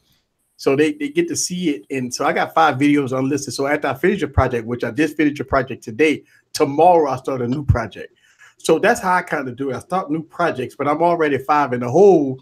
So that's why I kind of get videos out every day. It's no, listen, a lot of people say, why you tell your secret, Eric? Don't tell your secret. It's no secret. I work every day. It's not like that. That's not how it works, man. It's no secret, guys. I'm going to tell you, I do YouTube about 70, 80 hours a week. Oh yeah. Yeah, I'm on it. You know. So I'm on. That's impressive. That's more than I can by say, the way, for sure. I don't get paid that type of money. Think about it. You working 7 hours a week. You should like, damn, you should have a big paycheck. Yeah, on YouTube, nah, I'm in the red. No. Got like $30. This is awesome. Yeah. Like, hey, you know, think about this. The people that think You spend 4 days on a video, you upload it, it may get 500 views. You're like, I just spent. Oh yeah. This was my brainchild. Yeah. 500 views, I'd be freaking happy. I like the ones where I get 10. It's like, what the hell? It's so funny. Like the SEOs at YouTube is so fucked up, right? Oh yeah. I mean, you left there, you put out a video, you worked hard on a good quality video, good camera angles, good everything, good this, good that. Proud of it. 500-600 views, right? Then I put out a BS video and it get 20,000 views on it, right? Yeah. You gotta be kidding me, right? You're like, Freaking weird, man. And like the stuff that so and now Craig, right? Yes. How's it going? Okay, man? cool. Yes, man, I'm terrible with names. I'm surprised I remember that. And the other gentleman, I have never seen you before. What's your name? Red Mocam. That's what they call me. You can call me whatever the hell you want. Call me asshole. I'm fine with it. Okay, asshole. So Yeah, what's up? what was I saying? Oh yeah. So Craig and like Red everybody Mocam. else here knows that my nice. I'll try to remember that one. Everybody here knows that my channel didn't even start out trying to be a tech channel. So like there's other videos that I genuinely care more about and put more love into than the ones that are just about tech. But of course, those are the ones that may get they get the lowest amount of views on the channel. yeah. It's like, Yeah. come on, guys, come on. It's like I really loved what I did here. Why don't you guys understand this? Yeah, like, and nobody gets the subtleties either. It is crazy though. It's looking at like Casey Neistat has almost 9 million subscribers now. Oh yeah. But you'll see videos of his that only have 2 million views. So you're like, shouldn't you have 9 million views? You have 9 On million every video, subscribers. You're like, no, it doesn't translate at all. Right. Yeah. And like I noticed that or I've learned that the notifications about new public videos do not get sent to all of your subscribers. No, they don't. Even though it doesn't make any sense, but I'm like, why not? This is BS. Yes. Yeah. And you know what? A lot of things that happen, they say, I had to figure all this stuff out the hard way, believe it or not, because when I first started my YouTube channel, I didn't have the support that I give out to people. When I first started my YouTube channel with a few hundred subscribers, I was all alone. I was like, you know what? I'm buying all this stuff, doing this stuff. And I'm like, man, I got 200 subscribers and got 10 views. What happened to my 100 subscribers? Why are you watching my shit? Come to find out, when you look at your analytics, it'd be like 20% or 30% of your subscribers watch your shit. Yeah. I'm like, where the fuck, where everybody at? Why'd you subscribe? I'm like, why you don't look at my stuff? I'm like, I look at my, I'm almost at 17,000 subscribers. Where y'all at? Oh, you not subscribe. I'm like, Did they? oh my It's God. YouTube bringing that bell button in. Yeah. That thing's only been around for like what, maybe a year? So when you do see, That's roughly. So when you do see channels with millions of subscribers, and then when you look at their view count, you don't see a lot of views. It's because a lot of it is ghost subs. That's one thing, and a lot of it is that people just don't watch content like that anymore, right? It's like in January, I'm quite sure y'all going through this hit too, and this happens for 3 years in a row. In January, our views are down in January. It just, some people don't. I guess they, even with the good shiny devices that they got in December, they don't watch YouTube in January. Yeah. So our calls go down. Hey, who got the cat? Bring the cat in. I had to look around. I was like, was it me? Yeah, y'all killing the cat in the background. We got a cat. Meow, please help. Bring the cat in. I want to be on YouTube. I want to be on YouTube. I'll help you subscribe account. There it is. She really does Cute. Yeah, right. This is Phoebe. She's part of that's people on the channel on Beamed Up, and they're just like, where's Phoebe? So like, I really try to make her part of the videos and stuff. She's like part of the banner and on the channel and everything, but she's the one who is high pitched and that's like a Maine Coon cat, isn't it? Yeah. It's got the M on its forehead. Yeah, look at trying to get it there. Hey, what's happening? Shout out to Tyler for the $5 super chat. Super chat is wide open, guys. If you want to donate to the cause, the Easy Computer Solutions, and donate what we do here live on this YouTube channel, please go on this, hit that. What is that donation button there? Just go to and keep on scrolling up, like $1, $2, $3. Just keep on hitting that. For everybody that's been kind of hitting the sauce a little bit, just keep on hitting. Yeah, a whole lot of money. Just keep clicking the sauce, keep on clicking up, right?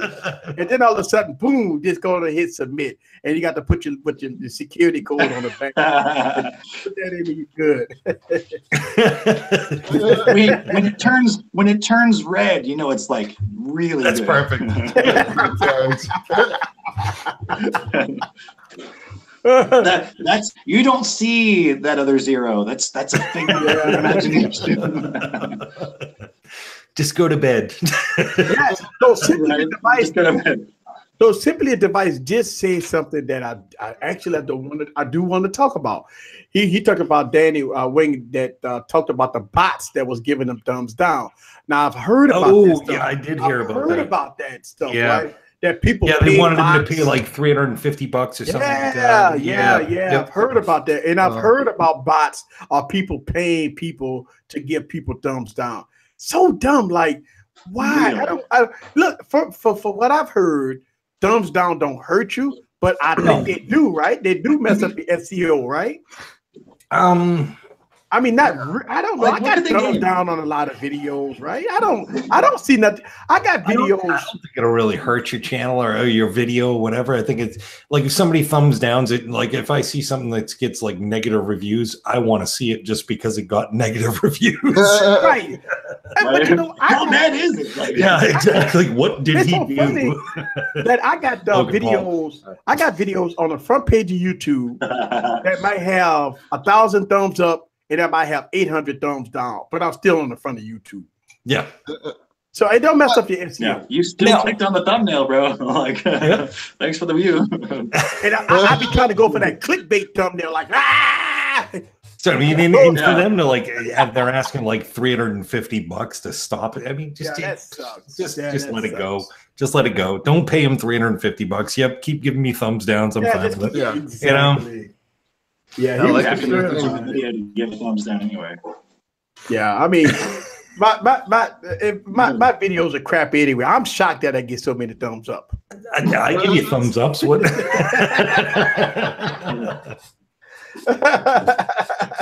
I'll give you a thumbs down for this one because I'm in it. So. There's one guy that trolls the channel and always gives at least one. What were you saying? Oh yeah. Yeah, so there's that one dude.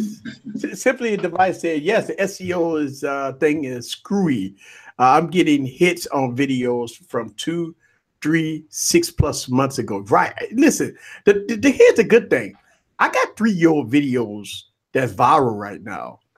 Just so y'all know, I do tutorial videos. I got tutorial videos that I'm hammering 10,000 views a day on. And these are videos I did like in 2015, by the way. And they just popping, man. I mean, I love it. You know, that keeps it going. That's the beauty of evergreen content. Actually, yeah. Tech Via Needs just posted a good one. And that is true. With the yes, it hurts to get thumbs down because of YouTube. It just scrolled up. Okay. But if a company sees it, they might question it. Like if you deal with sponsors or anything like that. So that is a good point. Yeah. If you're dealing with sponsorships and stuff like that, there's so many thumbs downs. Yeah. I just go, yeah, that's Bob. He's a dick. He always gives me thumbs down. Yeah, that's Bob. It's every channel's got Bob. But I mean, come on now. We got people like Unbox Therapy that really dogs some phones out, right? We can still get the boatload of shit, right? He does. I mean, they got YouTubers that really critical about devices. Unbox Therapy should get a lot of thumbs downs. He's getting like $7,000 phones and stuff like that. That asshole. He should get lots of thumbs downs. And a lot of it just could be from jealousy too. Like if you're watching somebody's video, especially somebody like Unbox Therapy, who's getting things given to him for free because it's amazingly cheap advertisement for the companies that make those devices and send it to him. They're using he's literally an influencer, and they're using his reach for advertisement. And if I was a company, I would do it too. So if somebody who's in a really negative energy state looks at that and be like, fuck this guy, he gets all these free devices, you know. Yeah. I'm not jealous of him. Fucking asshole. Well, I think what happened with Unbox Therapy, he went on Twitter and he said something and they had people upset. I don't know what the story was, but it was something on Twitter and the people were talking about him. But I mean, look at Logan Paul. He showed it. Right. He showed it. YouTube. Hey, chasing that shock value. I don't even want to get on that subject because I'll say words that you don't want your YouTube channel. Hey, I mean, look, you think about it like this, real briefly, right? The guy he do all these live streams, right? He go out there and he show a dead body. He's not even supposed to be in that part of the jungle, and all of a sudden now YouTube come out and say, "Oh, we gonna slap him in the wrist." And I didn't know this. This is what YouTube exposed himself to me. They said that he was not going to be a preferred channel. Oh yeah. That means I'm not preferred. So I can't get the views because you got preferred channels that get boost. Yep. All right. So he got boost. And he got a lot of preferred channels. And I guess that's why we don't get the views, guys. It's because we're not on that list of preferred channels. So we don't get boost up like that. That's the thing. Hey, I'm going to have to get going, Easy. Oh, that's where you gotta go. All right, man. Yeah. Hey. Time passed by so fast. Yeah. Having fun. 2 hours, man. Yeah, thank you for having me on again, and thank you, everybody. It's good talking to you, Rebo. It's good talking to you. And All right, Craig. We'll see you later, man. Take care. Be good. All right. You guys Craig have a in good the building. Yeah. All right. Thanks. Good night, everyone. Yes. All right. So that was Craig, guys. Let's see. Let's get into the comments. Don in the building say that makes sense. Let's see. A lot of people get told. Hey, look, here's the thing. I'm not mad at him. I get mad when I don't get views, but I look at that. I work hard. I'm sincere. I do what I got to do. And even if I don't give views, in some videos I do give views or whatever. But at the end of the day, I just try to put out content. You know, and that's the whole point, right? That's the point. I mean, quality content. Of course, we want to get the views. Of course, we want the ad revenue because we work hard towards this. And I think, you know, I don't know what's going to happen in the future with the SEOs or whatever, but I believe that YouTube ought to take a look at the people that's constantly posting good content and promote those channels that posting good content. You know, to try to help. But I don't know. I mean, you think about it like this. You got under 20,000 subscribers. To YouTube, when you got people got millions of subscribers, we ain't nothing to them, I guess, right? I mean, we just a little poll, low in the poll, whatever, until we do something stupid like, you know, get viral on one video or something like that. And all of a sudden, now they go like, wait, who is this guy? You know, and right, other than that, let's see. They need to promote the little guys. I really do. I think so. I really do think so. That's the way it was back in the day. But but not anymore. When they were trying to grow their platform. Yeah, exactly. When they wanted to make more money, now they make more money. So yeah. Well, they think about it like this. I guess YouTube. It's about, go ahead. What? It's about it's YouTube wants people to stay on their platform as long as possible. So if content, like if people click on a video and then that video like leads to them staying on for a half hour, then YouTube, the algorithm will help that video get in front of more people than it would a video that people click on and watch 3 minutes and then exit the platform. Session duration is something that the algorithm cares a lot about. So if you can, like, that's why they all, like, you know, Daryl Eves and Tim Schmoyer and Think Media, all this, and Roberto Blake, all the YouTube helper channels like that. They say playlist. You know, Are you brutal because to them playlist guys, doesn't- man? Yeah, but YouTube What? needs to understand it. It doesn't even matter like what they put on there. YouTube is one of those things every friggin' time. If somebody puts on YouTube, it's like, oh, check out this video. Immediately, you're going to be stuck on YouTube for like 3-4 hours.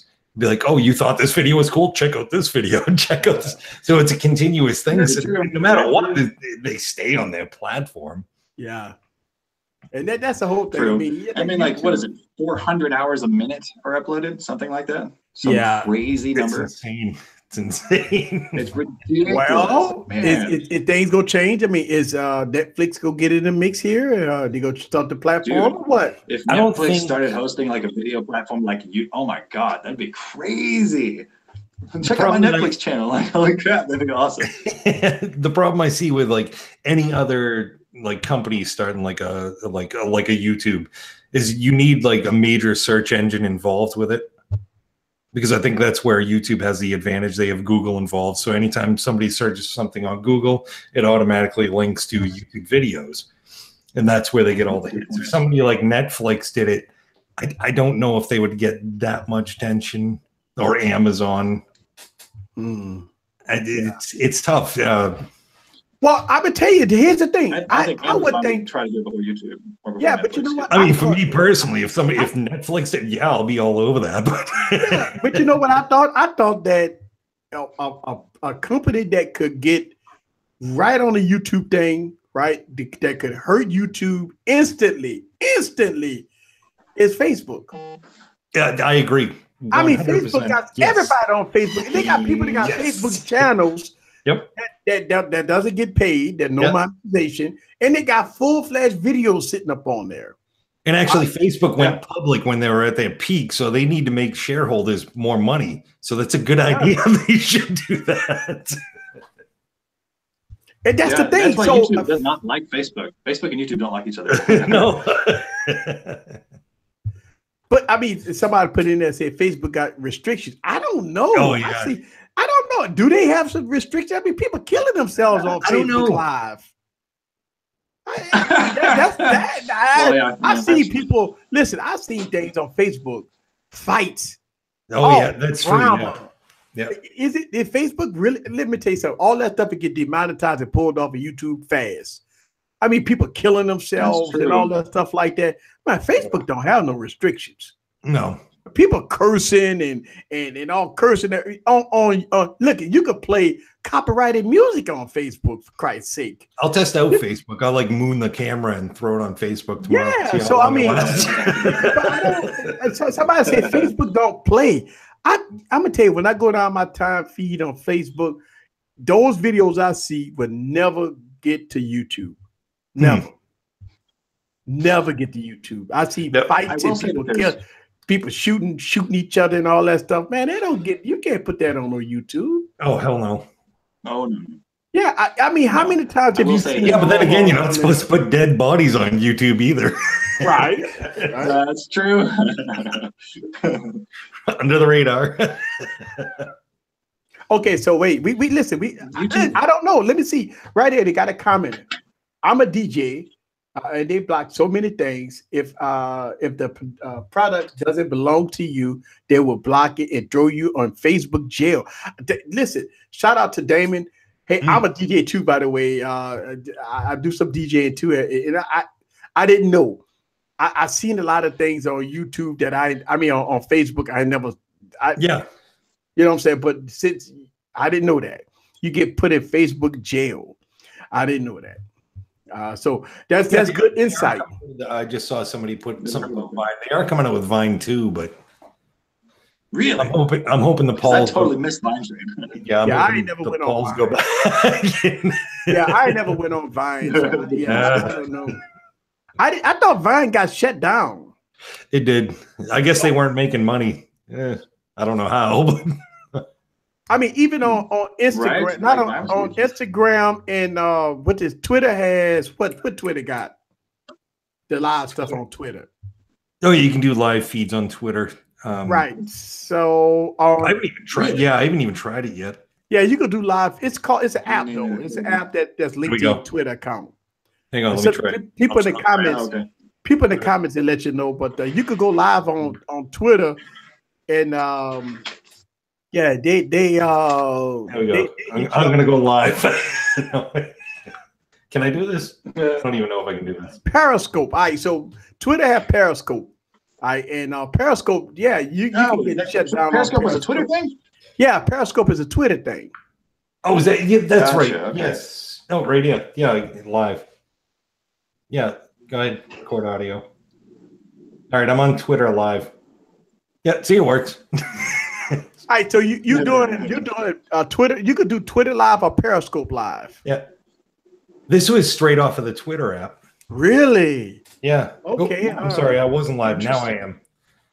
Yeah, it was right on. If you go to like make a tweet, gives you the option of going live. And okay. hi. So is Twitter using Periscope or just using Twitter? It was right off of their app, so it wasn't. Wow. Yeah, because Periscope has restrictions too. Because a lot of people are trying to show the Mayweather fight, and they all got canceled. I mean, they all got shut down and stuff. Yeah. I'm sorry, I wasn't live. Now I am. Oh, now I'm sorry. Yeah. Now we did it. It is. We know it works. Technology's getting the best of me. Right. So I mean, you got Facebook Live. Facebook got so many users on there. That would probably. I thought that Facebook would be the easy, quick alternative to monetization. To get people to, and I think you get a lot of views on Facebook. Woo! Lord. Yeah, if anybody was going to compete with YouTube, that's probably I mean, you could get views on Facebook. Oh my God! I mean, they got people got millions of views on Facebook for crappy stuff out there, man. Oh yeah. Could you imagine turning it for advertising too? Yeah. My That's God, right. like I ran a Facebook ad campaign from December 10th or something like that to January 8th. And I set a $20 spending limit. Like in the lifetime that it would run, $20 spending limit. It reached over 14,000 people. Right. Like 14,000 people saw that ad. I'm like, whoa. Like it's super cheap to advertise to a lot of people. And the audience is extremely curatable too, because there was a guy who was on a YouTube video talking about Facebook ads and how to do this and that. And he made one on the video for micro pigs, like tiny pigs that people can buy as pets. Like that's incredibly niche, but Facebook ads has this thing called audience insights, where you can go in there and look for the topic that your ad is pertaining to. This guy found websites of people selling micro pigs and the people that go to those websites, and was able to target those people with his ad. So you can get like make the money that you're putting into Facebook ads incredibly effective, like with the most bang for your buck, because you know that ad is going to come up in front of people who give a crap about what the ad is about, instead of just throwing it out there and hoping something sticks. And YouTube can't do this. Yeah. Like what? Yeah, that's a good question. Why can't y'all? Well, because Facebook is it YouTube started to be like Facebook, right? I mean, you could put in links and comments and all that. So YouTube is trying to be like Facebook, right? Because now they're doing a really bad job. Yeah, I see stuff popping on my timeline and people doing chats on YouTube. So you start to see that on your time. You can start sharing videos to people from within YouTube too. Yeah. So that I don't know. I mean, I don't know. What's that? Maybe the next level. I have no idea. Let's see. Facebook doesn't pay. Oh, that's what I'm saying. That people got full-fledged channels on. Yeah, Facebook. but then again, Facebook doesn't pay, but YouTube didn't pay either until that's later. True. So it's just a matter of time. Exactly. It's just give it time. And you think about this, the people that already got established channels. It'll take off. Yep. Yeah, people that already got established channels on Facebook, and all of a sudden you get monetization. Boom! Instant millionaires. Yeah. Money for the advertisers and money for the creators too. Hello, Logan Paul. No. Yeah, but yeah, I mean, if that's where it's going, then get like all three of us and anybody else that's watching that has a YouTube channel that they're trying to grow too. If like you guys have very good points, and I hadn't thought about this before, but if Facebook is, I mean, it's growing. You can have playlists and tags and titles and descriptions just like you could before. or just like you could on YouTube. So And like I you were think saying, it's really only a matter can of time. advertise your own stuff on there at the same time. Yeah, So you that's totally can. awesome. Absolutely. Yeah. So not only do they have something that YouTube doesn't have is the ability to do ads, which, I mean, you can target the ad and purpose it just for getting views on a video. So, I mean, if you have the capital, then you can even pay to put your video in front of people, not pay for fake views, but put it in front of people to get real views. And man, like jump on it early. I really hope that Facebook is watching right now. Facebook needs to be watching. Yeah. Do it now. We see you. Do it now. Yeah. That'd be awesome, man. I mean, I don't know. I mean, I don't know what's going to happen. I think in 2016, we started seeing YouTube doing something. And then in 2017, they came out with YouTube Red, right? Then they started to add Apocalypse. Then now they got a subscription base, $35. You could cut the cord. So I don't know what's next. That's the thing. You see YouTube is going to subscription-based services that allow people to cut the cord because they got live feeds. I mean, everybody on YouTube. I mean, ESPN broadcasts live. I mean, ABC, all these people, WWE, which is my favorite wrestling team. Yeah, all of them got that, right? Somebody said Daily Motion. I mean, man, is that like dying right now? I mean, really, anybody putting anything on Daily Motion? I don't know about Daily Motion. When I think of Daily Motion, I think of MySpace. Yeah, I think it's like Daily Motion, because it makes sense.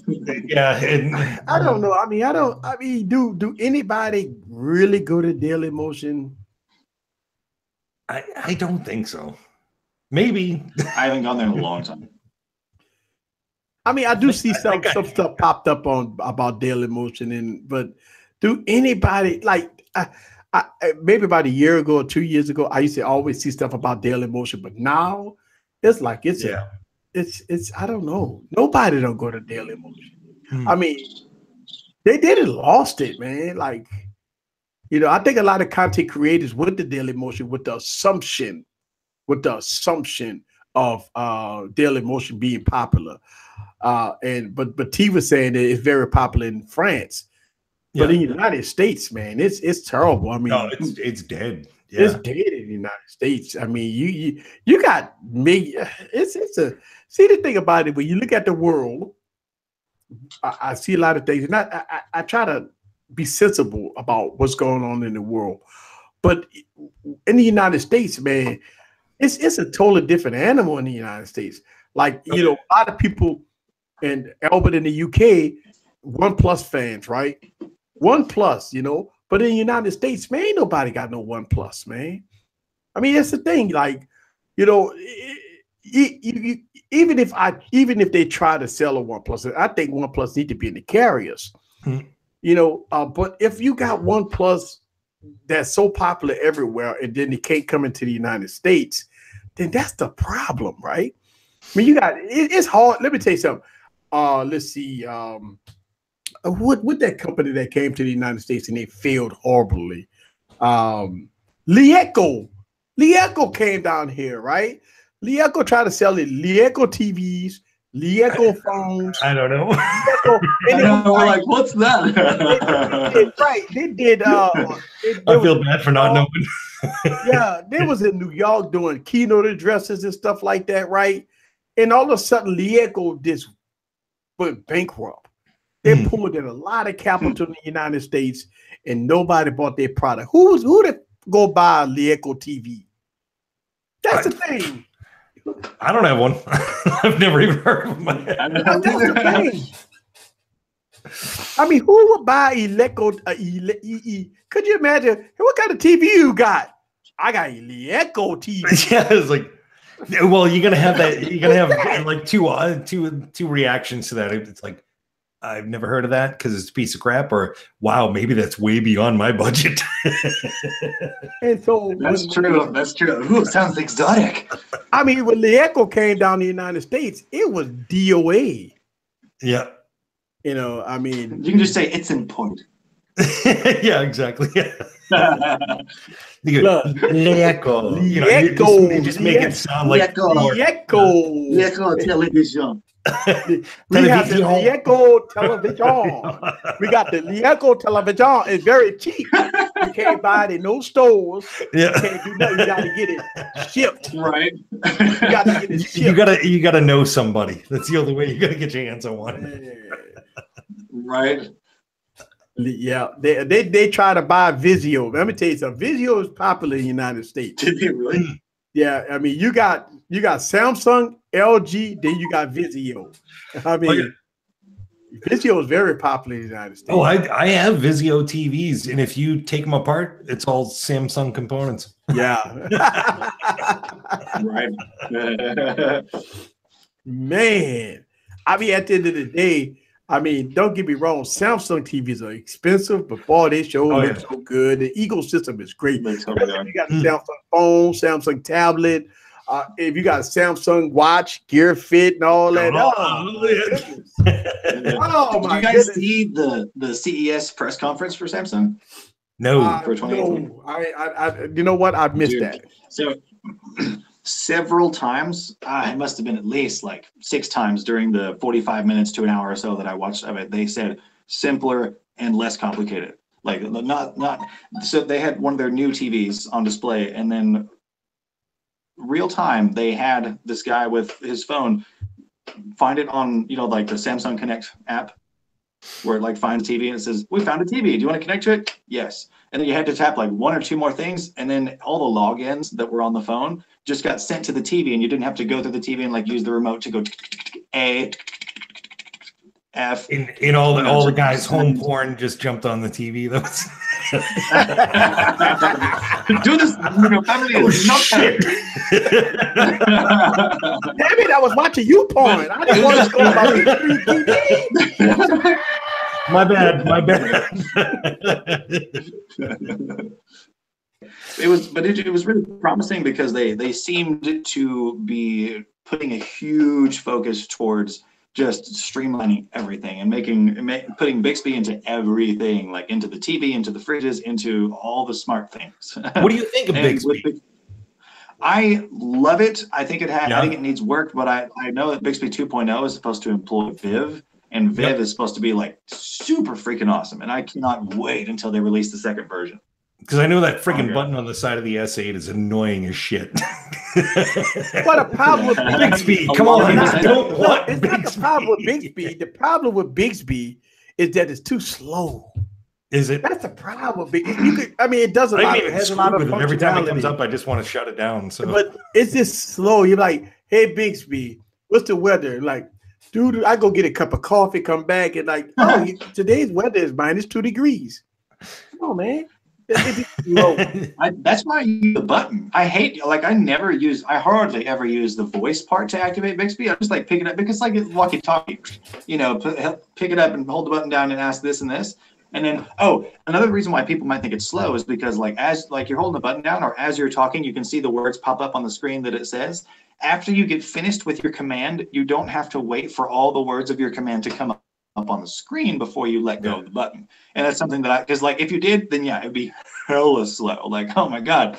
But if you just like open gallery and show me my latest picture and then release, and then like the rest of what you said will just pop up in that little bubble. So you fortunately don't have to wait until all that dictation actually shows up.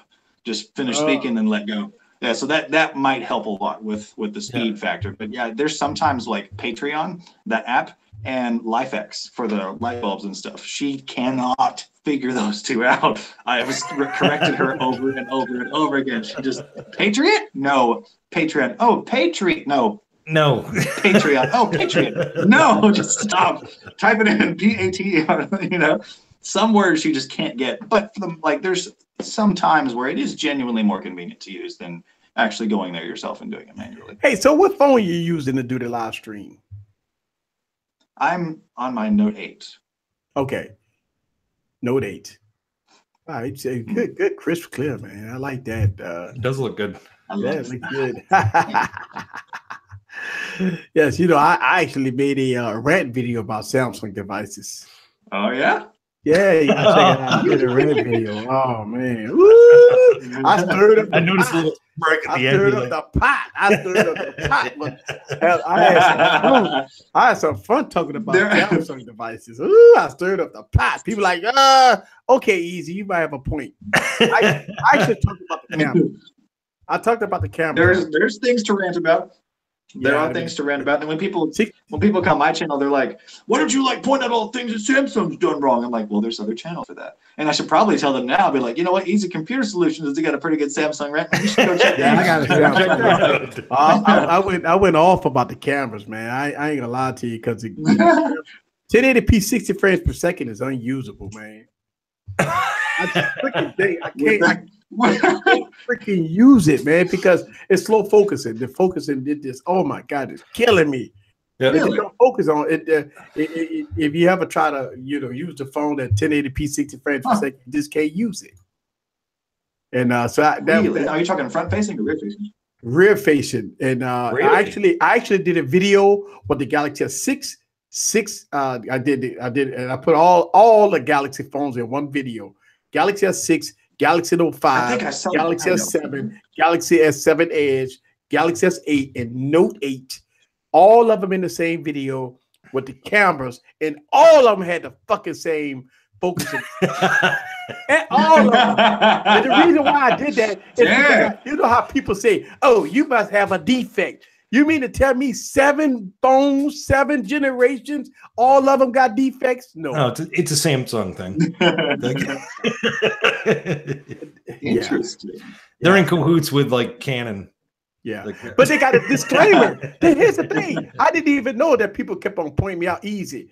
It's a disclaimer. Look, go to your Samsung app, go to the camera app, and look at the freaking disclaimer. It's sitting there telling you it's no focusing it's no focusing. They tell you that's 60 frames. You know what? Maybe I want to try that now. Hang on. I have my old S8 here. I'm gonna try that right now. Go to your camera app and go and look at it tells you that in the I need another drink for this. I'll be right back. It tells you there's no autofocus on at 1080p 60 above. Look at the camera app. It tells you. It's a disclaimer sitting in there. And it's like, what? You got to be kidding me, right? Yeah. I'm like, wait, hold up. Can you read that? Hang on. 60, Auto. See, that's the thing. I don't have that. What version? What do you have? Weird. This is Qualcomm. Okay. Do you think it has something to do with the processor? Let's see. See text. Oh man, look at this. Hang on a second. I'm lagging out here on my Samsung device. Come on, Samsung device. Let me get Okay, I will say I'm trying to right now, and it is slower to focus when doing 1080p 60 than it is when it's doing like just the regular 1080p. So that I do see. Yeah. Even when it's getting a lot of light. Because focusing is faster when it's getting a lot of light on it, but usually, yeah, that's a little slower. Oh my God! Look at this. What happened? I am total lagged out on my Galaxy S8 right now.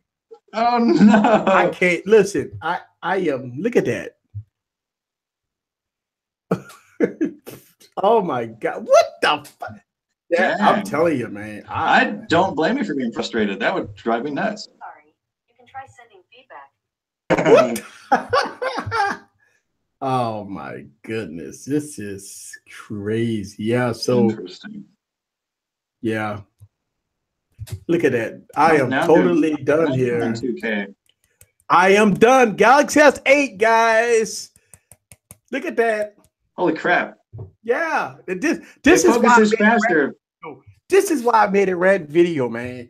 I mean, you gotta be kidding me. And like, if you can actually show, like, indicate real world examples, then it makes your argument way more powerful. Be like, look, like, here it is right there. You can't deny what's happening right here. It makes the point a lot more easier to believe, a lot harder to argue with. But yeah, man, I'm so sorry that that's happening to you. Holy crap. Come Is all on. the, now, TouchWiz TouchWiz has been updated a couple times. Is everything updated? Yeah, I'm updated. Yeah, I want to. I'm just trying to. Can I get to the camera? Oh, about time. All right, so let me show you my camera app here. Oh God, let's see. Go to video. All right, when you click on video, all right. So when you click on video, you see the following features cannot be used while recording in UHD, QHD, FHD, 60 frames per second, and you have no HDR, UHD video effects, and track and autofocus. track autofocus. That means you don't get no autofocus at 1080p at 60 frames per second. And let me show you. No tracking autofocus. Yeah. Well, no autofocus. It don't work. Trust me, it don't work. It don't work. Let's see. I like to do this. All right, so I'm at 60 frames per second on here. Let's see if I can mimic some of this stuff here. Let's see. All right, let's see. All right, so I'm at 60. Well, looks be pretty good so far. Of course, like when you're trying to show something, it happens all the time, man. I totally get you. It's like Murphy's Law. It always works for you. But I got videos. I got videos on my channel, man. I was like, oh my God, you gotta be kidding me. But I made a red video about Samsung devices because listen, I actually made a determination that I cannot use the Samsung device for its cameras anymore because of the issues. Because I like to shoot at high frame rates, and high frame rates it just doesn't work for me. So I actually, and you know, so crazy. Samsung got to be ashamed of yourself. I got a video with the iPhone X versus the Galaxy Note 8, and once I do the cameras, the iPhone just whooped that ass up and down, man. Woo! Whoop that ass up and down. Oh my God! It's like I'm sitting up there looking at. I love Samsung devices, right? But I be real on my YouTube channel. I just listen. It's unfiltered. It's unfiltered. Listen, it is what it is. Two cameras together, going looking at a plant, and one is out of focus and one is in focus. Ain't nothing I can do about that. I can't fluff it. I can't pass it. That's the thing. It's like a lot of people used to tell me, like a lot of people used to tell me back in 2015 or 2016 when they used to complain about Samsung cameras. They always used to tell me, easy, you got a defect. So what I started doing was, I really thought it was a defect. Every time I did camera reviews, I'm like, what's going on? So I started getting the AT&T version. I started getting the T-Mobile version. So I got two phones, and it was doing the same thing. I got two. Like, man. Yeah, it was crazy. So I came to the conclusion that every time I get a Samsung device, I can't use the cameras unless you do 30 frames per second. I mean, that's fine. It works great at 1080p, 30 frames per second. But when you go to 4K and UHD, and you start running into problems, man, compared to other devices. Now, a lot of people say, people hit me in the comments say, easy, I don't have no problem with my cameras. Yeah, until you put it against another phone. You don't have no problems until you put it. I always tell people, yeah, you don't have a problem with it, but go get an HTC U11. Go get a Pixel and put those cameras side by side and go to high frame rates, not the crappy 30 frames per second. Go to high frame rates, and then when you start seeing some problems. Listen, easy computer solutions, you need to get or compare Exynos processors against Snapdragon processors. Here's the problem, Anthony. In the United States, I got access to only Snapdragon processors. I had to import Exynos processors. The problem is, that's $2,000. I got to buy a $1,000 phone in the US, and then I got to import a $1,000 phone. It just ain't gonna happen. It just ain't gonna happen unless Samsung, unless Samsung send it to me. I won't do it. It don't. To me, I look at it like this. I don't mind. Reviewing the Exynos processors, but Samsung would have to send it to me. Yeah, because in the United States, I got access to only one device, and you talk about okay, so nah, you have to send it to me. I'm sorry. Understandable. I'd be in the same exact position too, because can't go around just like shelling it out for. Yeah. People are like, wait, can you do a review about how Snapchat works on the Pixel versus the iPhone? And I'm like, actually, I own neither one of those, and so somebody asked me. It ain't gonna happen anytime soon. So let's talk about daily drivers. People ask me, what's my daily driver? My daily driver, I actually don't have a daily driver. I'm gonna tell you what my daily driver is. iPhone X, Motorola X4. That's the two phones I'm using currently. iPhone X, Motorola X4. And the reason why is because since I don't use Samsung devices for cameras anymore, I got them sitting in decks because I use them for decks. I don't use Samsung devices for nothing else. Because I came to the determination that I love my Note 8. I love it for business, but I got it sitting in decks. And I'm using Motorola X4. Great device, by the way. And I'm using a $200 phone. And I'm using the iPhone X. So that's my two devices. What phones you using as far as daily driver? Do it, man. What you using the Note 8 for your daily driver? Is it an S7? For me? Yeah. Woohoo! It's the S7. I was right. S7. Yeah. S7 or S7 Edge. Get the other one. I don't have it in here. S7. Oh my God, just a beautiful phone. I love my. Don't get me wrong. I love my Samsung devices as far as the build quality. I love everything about it. I just can't use it for cameras. Well, that's why I buy cameras. Yeah, that's the thing. I mean, I buy all my. I love Samsung devices. I got them all. I just can't use the cameras. I mean, for photos, they're amazing, but I agree with you. The photos is amazing, but once you get it to video recording, it's I just. If you can deal with 30 frames, which really, I mean, you can deal with 30 frames per second, really, because man, I mean, all your major motion pictures are 30 frames per second. So I mean, actually, like 24. That's right. Yes, yeah. Out of me, I was like, no way, and then I was like, what? It doesn't make any sense. You're like, oh, like Hollywood means high frame rates. That makes all the sense in the world. But then you know how when you're watching a soap opera, when you're watching a soap opera and everything just looks a little too smooth, it's because they're filming it in 60 frames per second. It's that surreal like soap opera effect. Now, and for this kind of stuff, it's totally fine, and for vlogging and stuff, it's totally great. If you're trying to shoot something more cinematic, then bump it down. And I myself, I use 24 frames per second mostly because that's all my DSLR can handle. But I mean, even if I could, but it looks great, doesn't it? It looks great. Oh yeah, definitely. If I could shoot in 60 frames per second, I probably would, but only for shots I intended to slow down into slow-mo. But I can do that with the other phone anyway. Now I will say, Easy, that the slow-mo focusing, or the focusing in slow-mo mode on the S8 and the Note 8, I've noticed a few issues with, and I've had to like actually physically tap on the part in the shot that I want to focus on.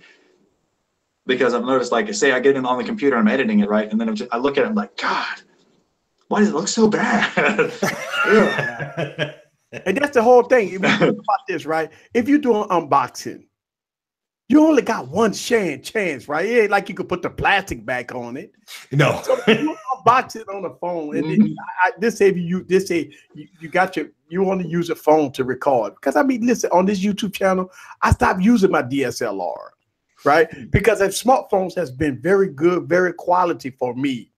So I started using smartphones using a DSLR because it's too big, too bulky, especially with the audio issues. Right. It's so what I started doing, intimidated by those cameras too. Yeah. So what I started doing, I used cell phones, and I've been using Galaxy phones for a long time. And so I stepping my game up, right? I don't want to do 30 frames per second. Shit, I want to do 4K. I want to do 60. Right, if you can, do it, yeah, 4K. Once I started doing 4K, and once I started doing 60 frames per second, Galaxy phones was lagging out on me. It was terrible. Then I pull out my HTC U11, and it works it like a champ. I pull out the freaking Motorola X4 for Christ's sakes, and I don't have problems. Right? And I'm saying to myself, wait a minute, we got problems here. So I mean, yeah, 1080p, 30 frames per second. Yeah, it's great, right? For still photos is great. But once you start to get into high frame rates, because I'm trying to get my YouTube channel strictly into 4K. Yep. Okay, so if I'm doing 4K or even 1080p 60 frames per second, that's fine. They got, listen, iPhone and everything else can do 60 frames per second with no freaking problem. Don't use a Samsung device. Ain't that something? I'm like, I'm dying over here. Like, you got to be kidding me, because I got like 30 Samsung phones that I can't even use the camera. It's killing me. Like, that sounds frustrating. I don't know. But at the end of the day, I mean, right now, I was telling my fans, I'm telling everybody, you know, on my YouTube channel that about a month ago, about 2 months now, I don't even use Samsung devices to film my YouTube channel. Yeah. You know, I'm using, you know what I'm using? I'm using a freaking LG G6 for that wide angle lens. Oh my God. Woo! They do have, I'm jealous of that. I will say that. Like, man. I tried out a G6 and I put it next to, like, I think it was my S8 at the time. I'm like, yeah, God, I don't want it to look better, but it does. Crap. LG got something right. Yeah, man, that wide angle lens on the G6 is king supreme. Oh my God. And it's so good that if you're so wide and you want to kind of squeeze in a little bit, you kind of go a little bit in the manual mode on the G6. Oh man, once you get into manual mode, so much control. External cameras, I mean, not external camera, external mics, because I'm using wireless mics. Yeah, works great on the G6. I'm using the G6 and the V20 along with the Motorola X4, and I'm using iPhone. I'm using an iPhone on a lot of my videos lately. And I'm telling you, I'm using 4 phones. I X'd out the sound. I've been using Samsung phones to record on this YouTube channel for almost 3 years, and I can't use them anymore. And I'm not an iPhone fan. Yeah, the iPhone is. Oh no, me neither, bro. Easy knows this. iPhone has been pretty good. No issues with the iPhone. Now, don't get me wrong. I think the iPhone front-facing camera is not that great, but the rear camera. Now, if Apple give you some manual controls, whoo! I think they can do a lot better than what they're doing. I mean, everything that's in an iPhone is kind of like so outdated. Yeah, like Apple don't give you manual control. We give you a bigger display. Woo! Yeah. We give you, bigger camera. But like the processors, and everything that's within it is so outdated. And I mean, don't get me wrong.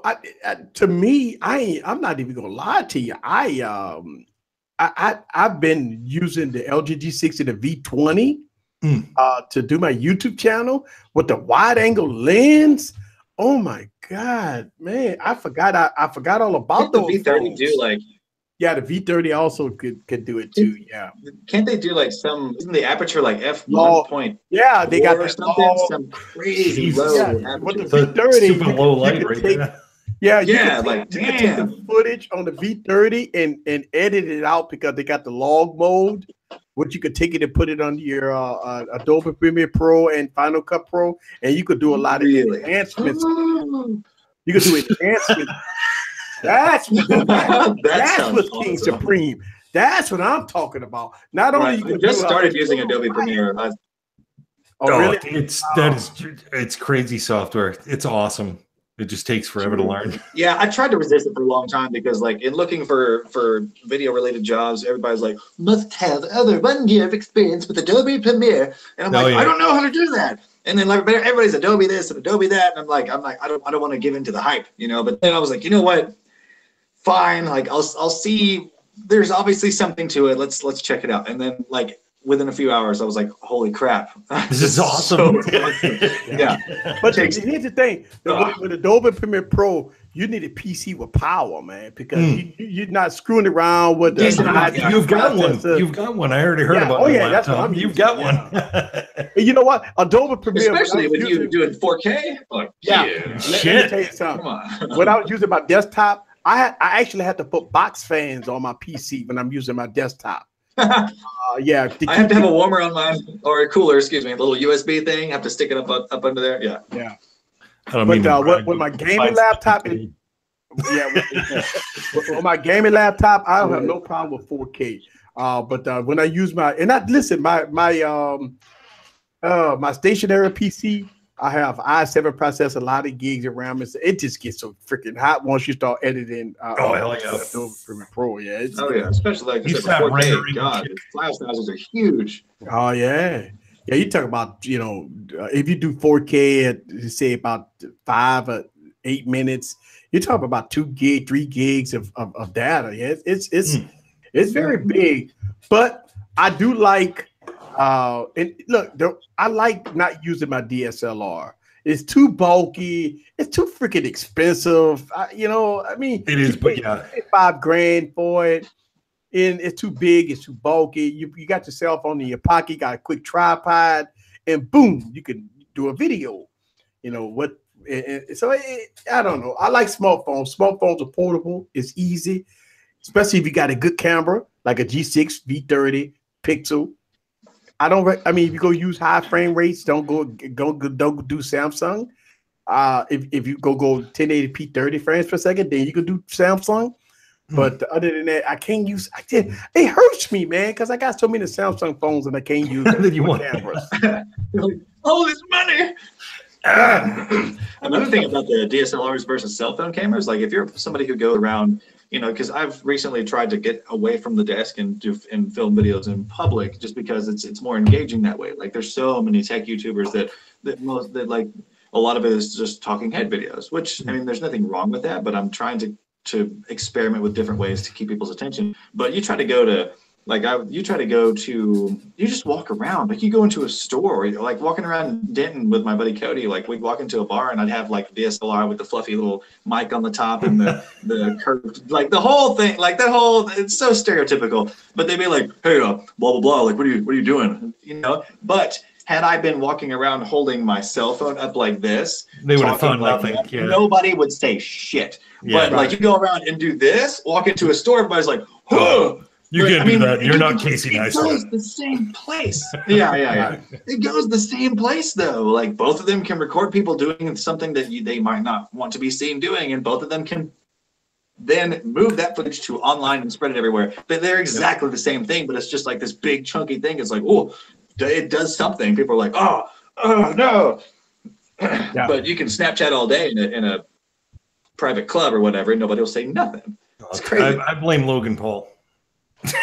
Right, dude, like he's giving people like that a bad name. Like people who actually do walk around and like holding the camera up like that, they're like, what are you trying to be that? Yep. If you have a camera and a goofy hat, you can't do that stuff. You know what? It's so funny when I go film out in public. I actually wear a YouTube shirt now, and I just to let people know. It's like, hey, I wear a YouTube shirt now. Yeah, I wear, you don't even have to tell them. That's cool. YouTube. And I got on the back of my shirt, tech reviewer. I ain't gonna lie to you, because people really like, are you a YouTuber? Yeah. I never met a YouTuber before. I love it when they ask that question, though. Don't you? It's like, yes, I am. People always ask me, because like I film at Starbucks, and they know me now, but when I first started filming at Starbucks, they're like, I had an audience.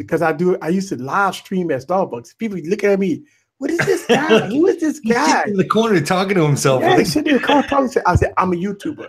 I'm a YouTuber. For like when I go film in the parks, I got all my cameras and shit set up with all the tripods, and I'm getting like an audience of people looking at me like, I'm a YouTuber, folks. You shooting a movie? No, I'm a YouTuber. Right. No. Are you on TV? Oh, we on TV? Oh, we on TV? No, right. I'm just filming right quick. And stuff like that. Yes, it's funny being a YouTuber. I'm telling you, it's an experience because you're trying to get so much footage, and you're trying to get some different footage and stuff like that. And for me, I like to go right deep into different footage, and I try to film at different locations. I'd like to drive across town. I drive like an hour drive just to go get 10 seconds of footage. B-roll. The B-roll. B-roll. Yep. 10 seconds of footage. I drove an hour and a half. It's like, Yeah, you end up spending like 6 hours of footage turns into 10 minutes. oh no, the evil twin video. Does. It so does. Oh my God. When I filmed the evil twin video, it took me 9-10 hours to film that. Oh, see, oh yeah. Yeah, I did the side-by-side video. Yeah, that's when I did that video, yeah, it took me like 10 hours to do that. Just to film it. And then there's the editing. Oh my God, I can't imagine. The editing is the bad part. Could you imagine? I'm shooting, talking to myself, but I'm not talking to myself, but I'm trying to fake like I'm talking to myself. But I have to edit all that. I mean, that was the longest video I ever done. I mean, that video literally took me what your other self says. Yeah, that video took me 4 days to film and edit. Oh God. Yeah. But then once you get done with it, then you watch it and you're like, this is awesome. that huge sense of fulfillment. Oh my God, I love that. It's like one of the best parts. Like we were talking, that's my best work, and then you put it up there and like 10 people watch it. Like, I know, right? Yeah. Why? It's my best work. This video gonna go viral. Oh my God, this video gonna go viral because I put 4 days and about 40 hours worth of work in it. Yeah. And you put it up, you get 100. Don't nobody care. Like, oh, come on. Like so many times that's been the case. Like the Halloween, I did like this 10-minute Halloween vlog, and I shot all day and like spent hours putting it together. I'm just like, oh, this is awesome because this part, this little thing I did here and everything, I put it on there, and it's one of the lowest hitting videos on the channel. I'm just like, oh man, when I'm famous someday, you guys will all look back at this and be like, ooh, how did I miss this? It's so funny that a big YouTuber could put out crap and they get a million plus views on it. Yeah, whatever they want. They're like, I want to show you my studio. Like, here's my studio. Here's this. Here's that. Bye bye. And like, yep. Like it's 10 million views. Oh my God! I was like, it's so hard. Man. It is frustrating for us YouTubers, guys, because it's like we have to work harder. We work hard to put up content, and people for a lot less. We work hard to put up content. And by us working so hard to put up content, it's a little frustrating, especially when you go back 2 days later, you look at your video and it doesn't have a lot of views on it. It is frustrating, especially when you put a lot of work in it. So that's why we tell people to help us out. Share it, tell everybody about our channels. The smaller YouTubers put in a lot of work.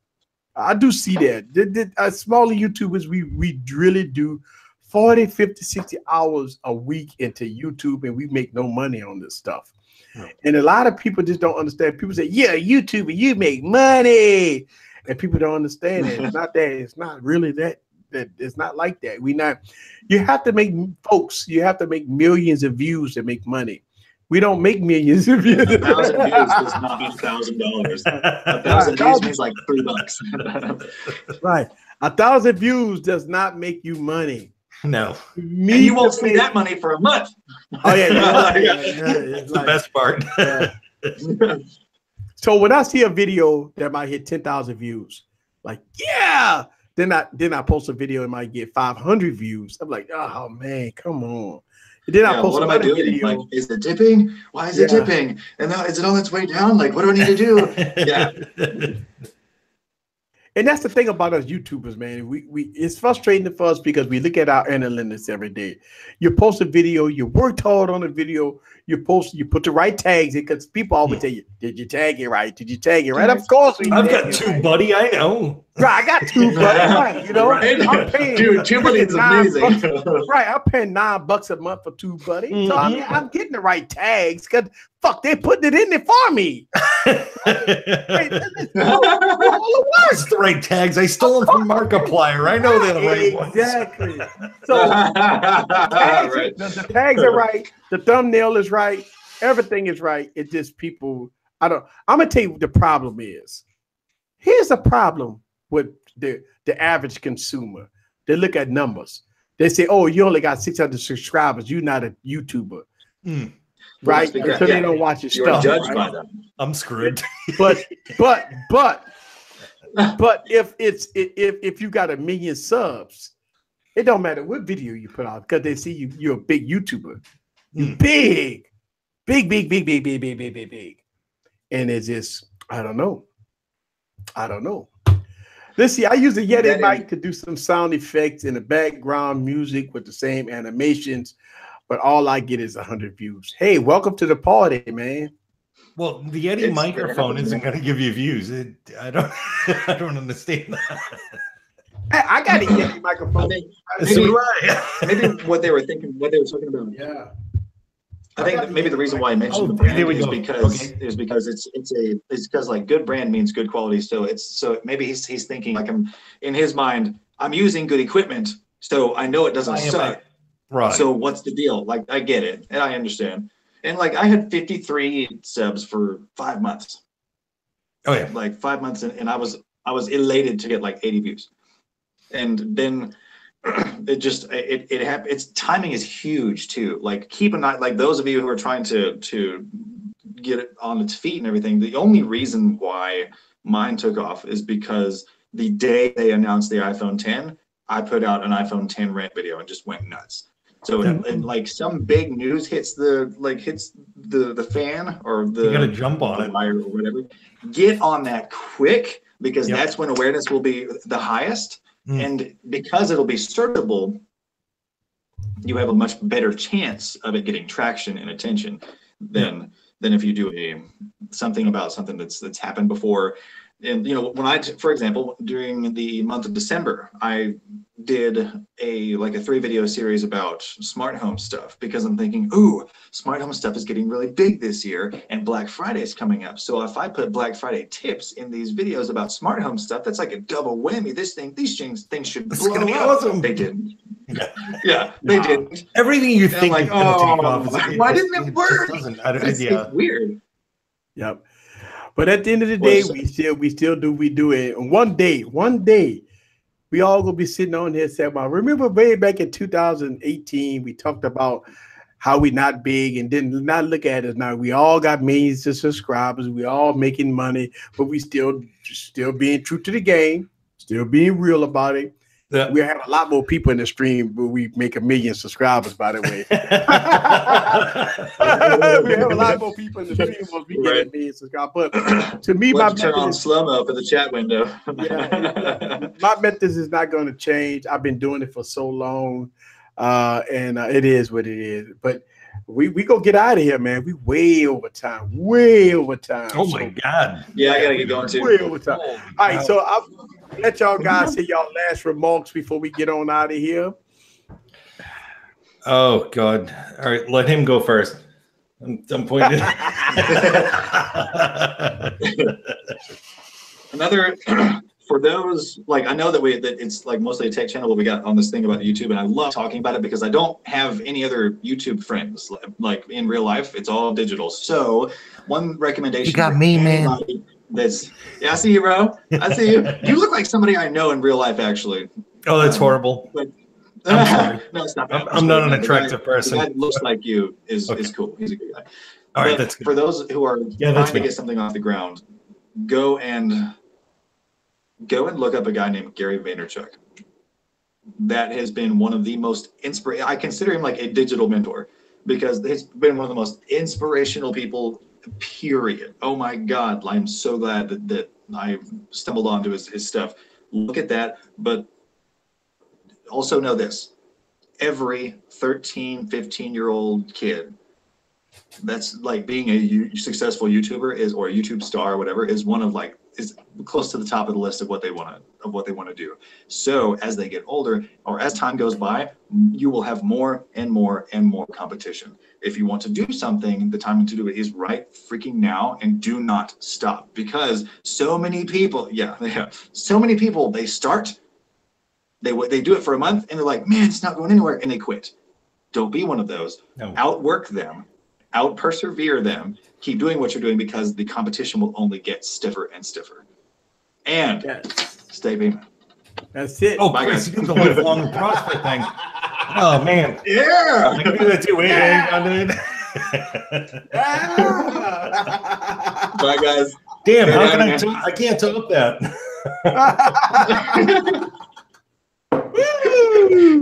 Similar to what he was talking about. If you're gonna do YouTube, hey, we'll catch you up. All right, we'll see. If you're gonna do YouTube, this is what you do. You do YouTube because you love doing it. Don't do it to become a millionaire. Don't do it for money, because you've already screwed up.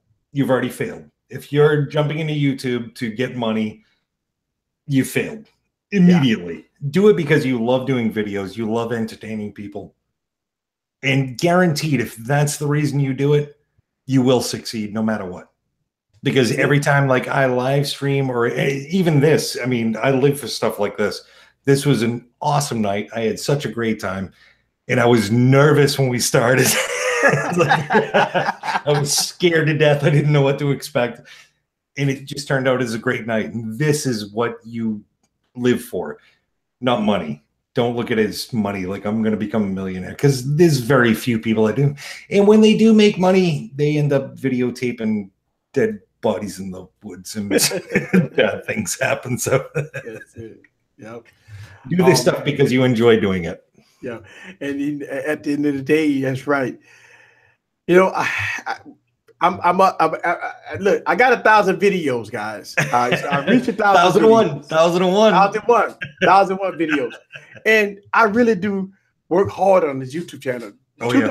Late 2015, I worked on this YouTube channel. I had an idea of just putting out content, but helping other smaller YouTubers, right?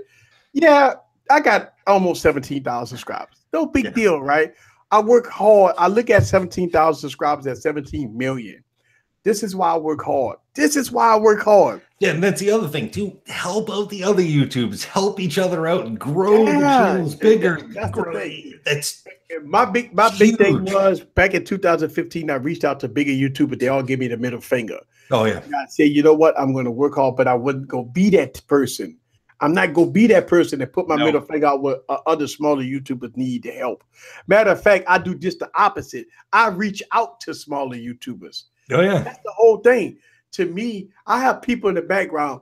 My whole thing, my objective to my producer and people that's in the background, I want you to reach out to the smaller YouTubers that's working hard, that's grinding, that need that push.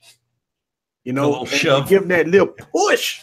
To get people to go to their channels and look at them and stuff like that. Because at the end of the day, yeah, I'm growing, but I want to help other people. And that's the whole thing. And that's I'm going to continue to do that. And I really do appreciate you coming by. I appreciate everybody in the stream. Oh, yeah. Yes. All right, guys. Oh, it was a good night. Very good night. Thank you very much for having me. Thank you. Anytime. Anytime. Yes, don't worry about it. You be back on here. All right. This is Eric from Media Computer Solution, guys. I will see you guys on the next video. Peace.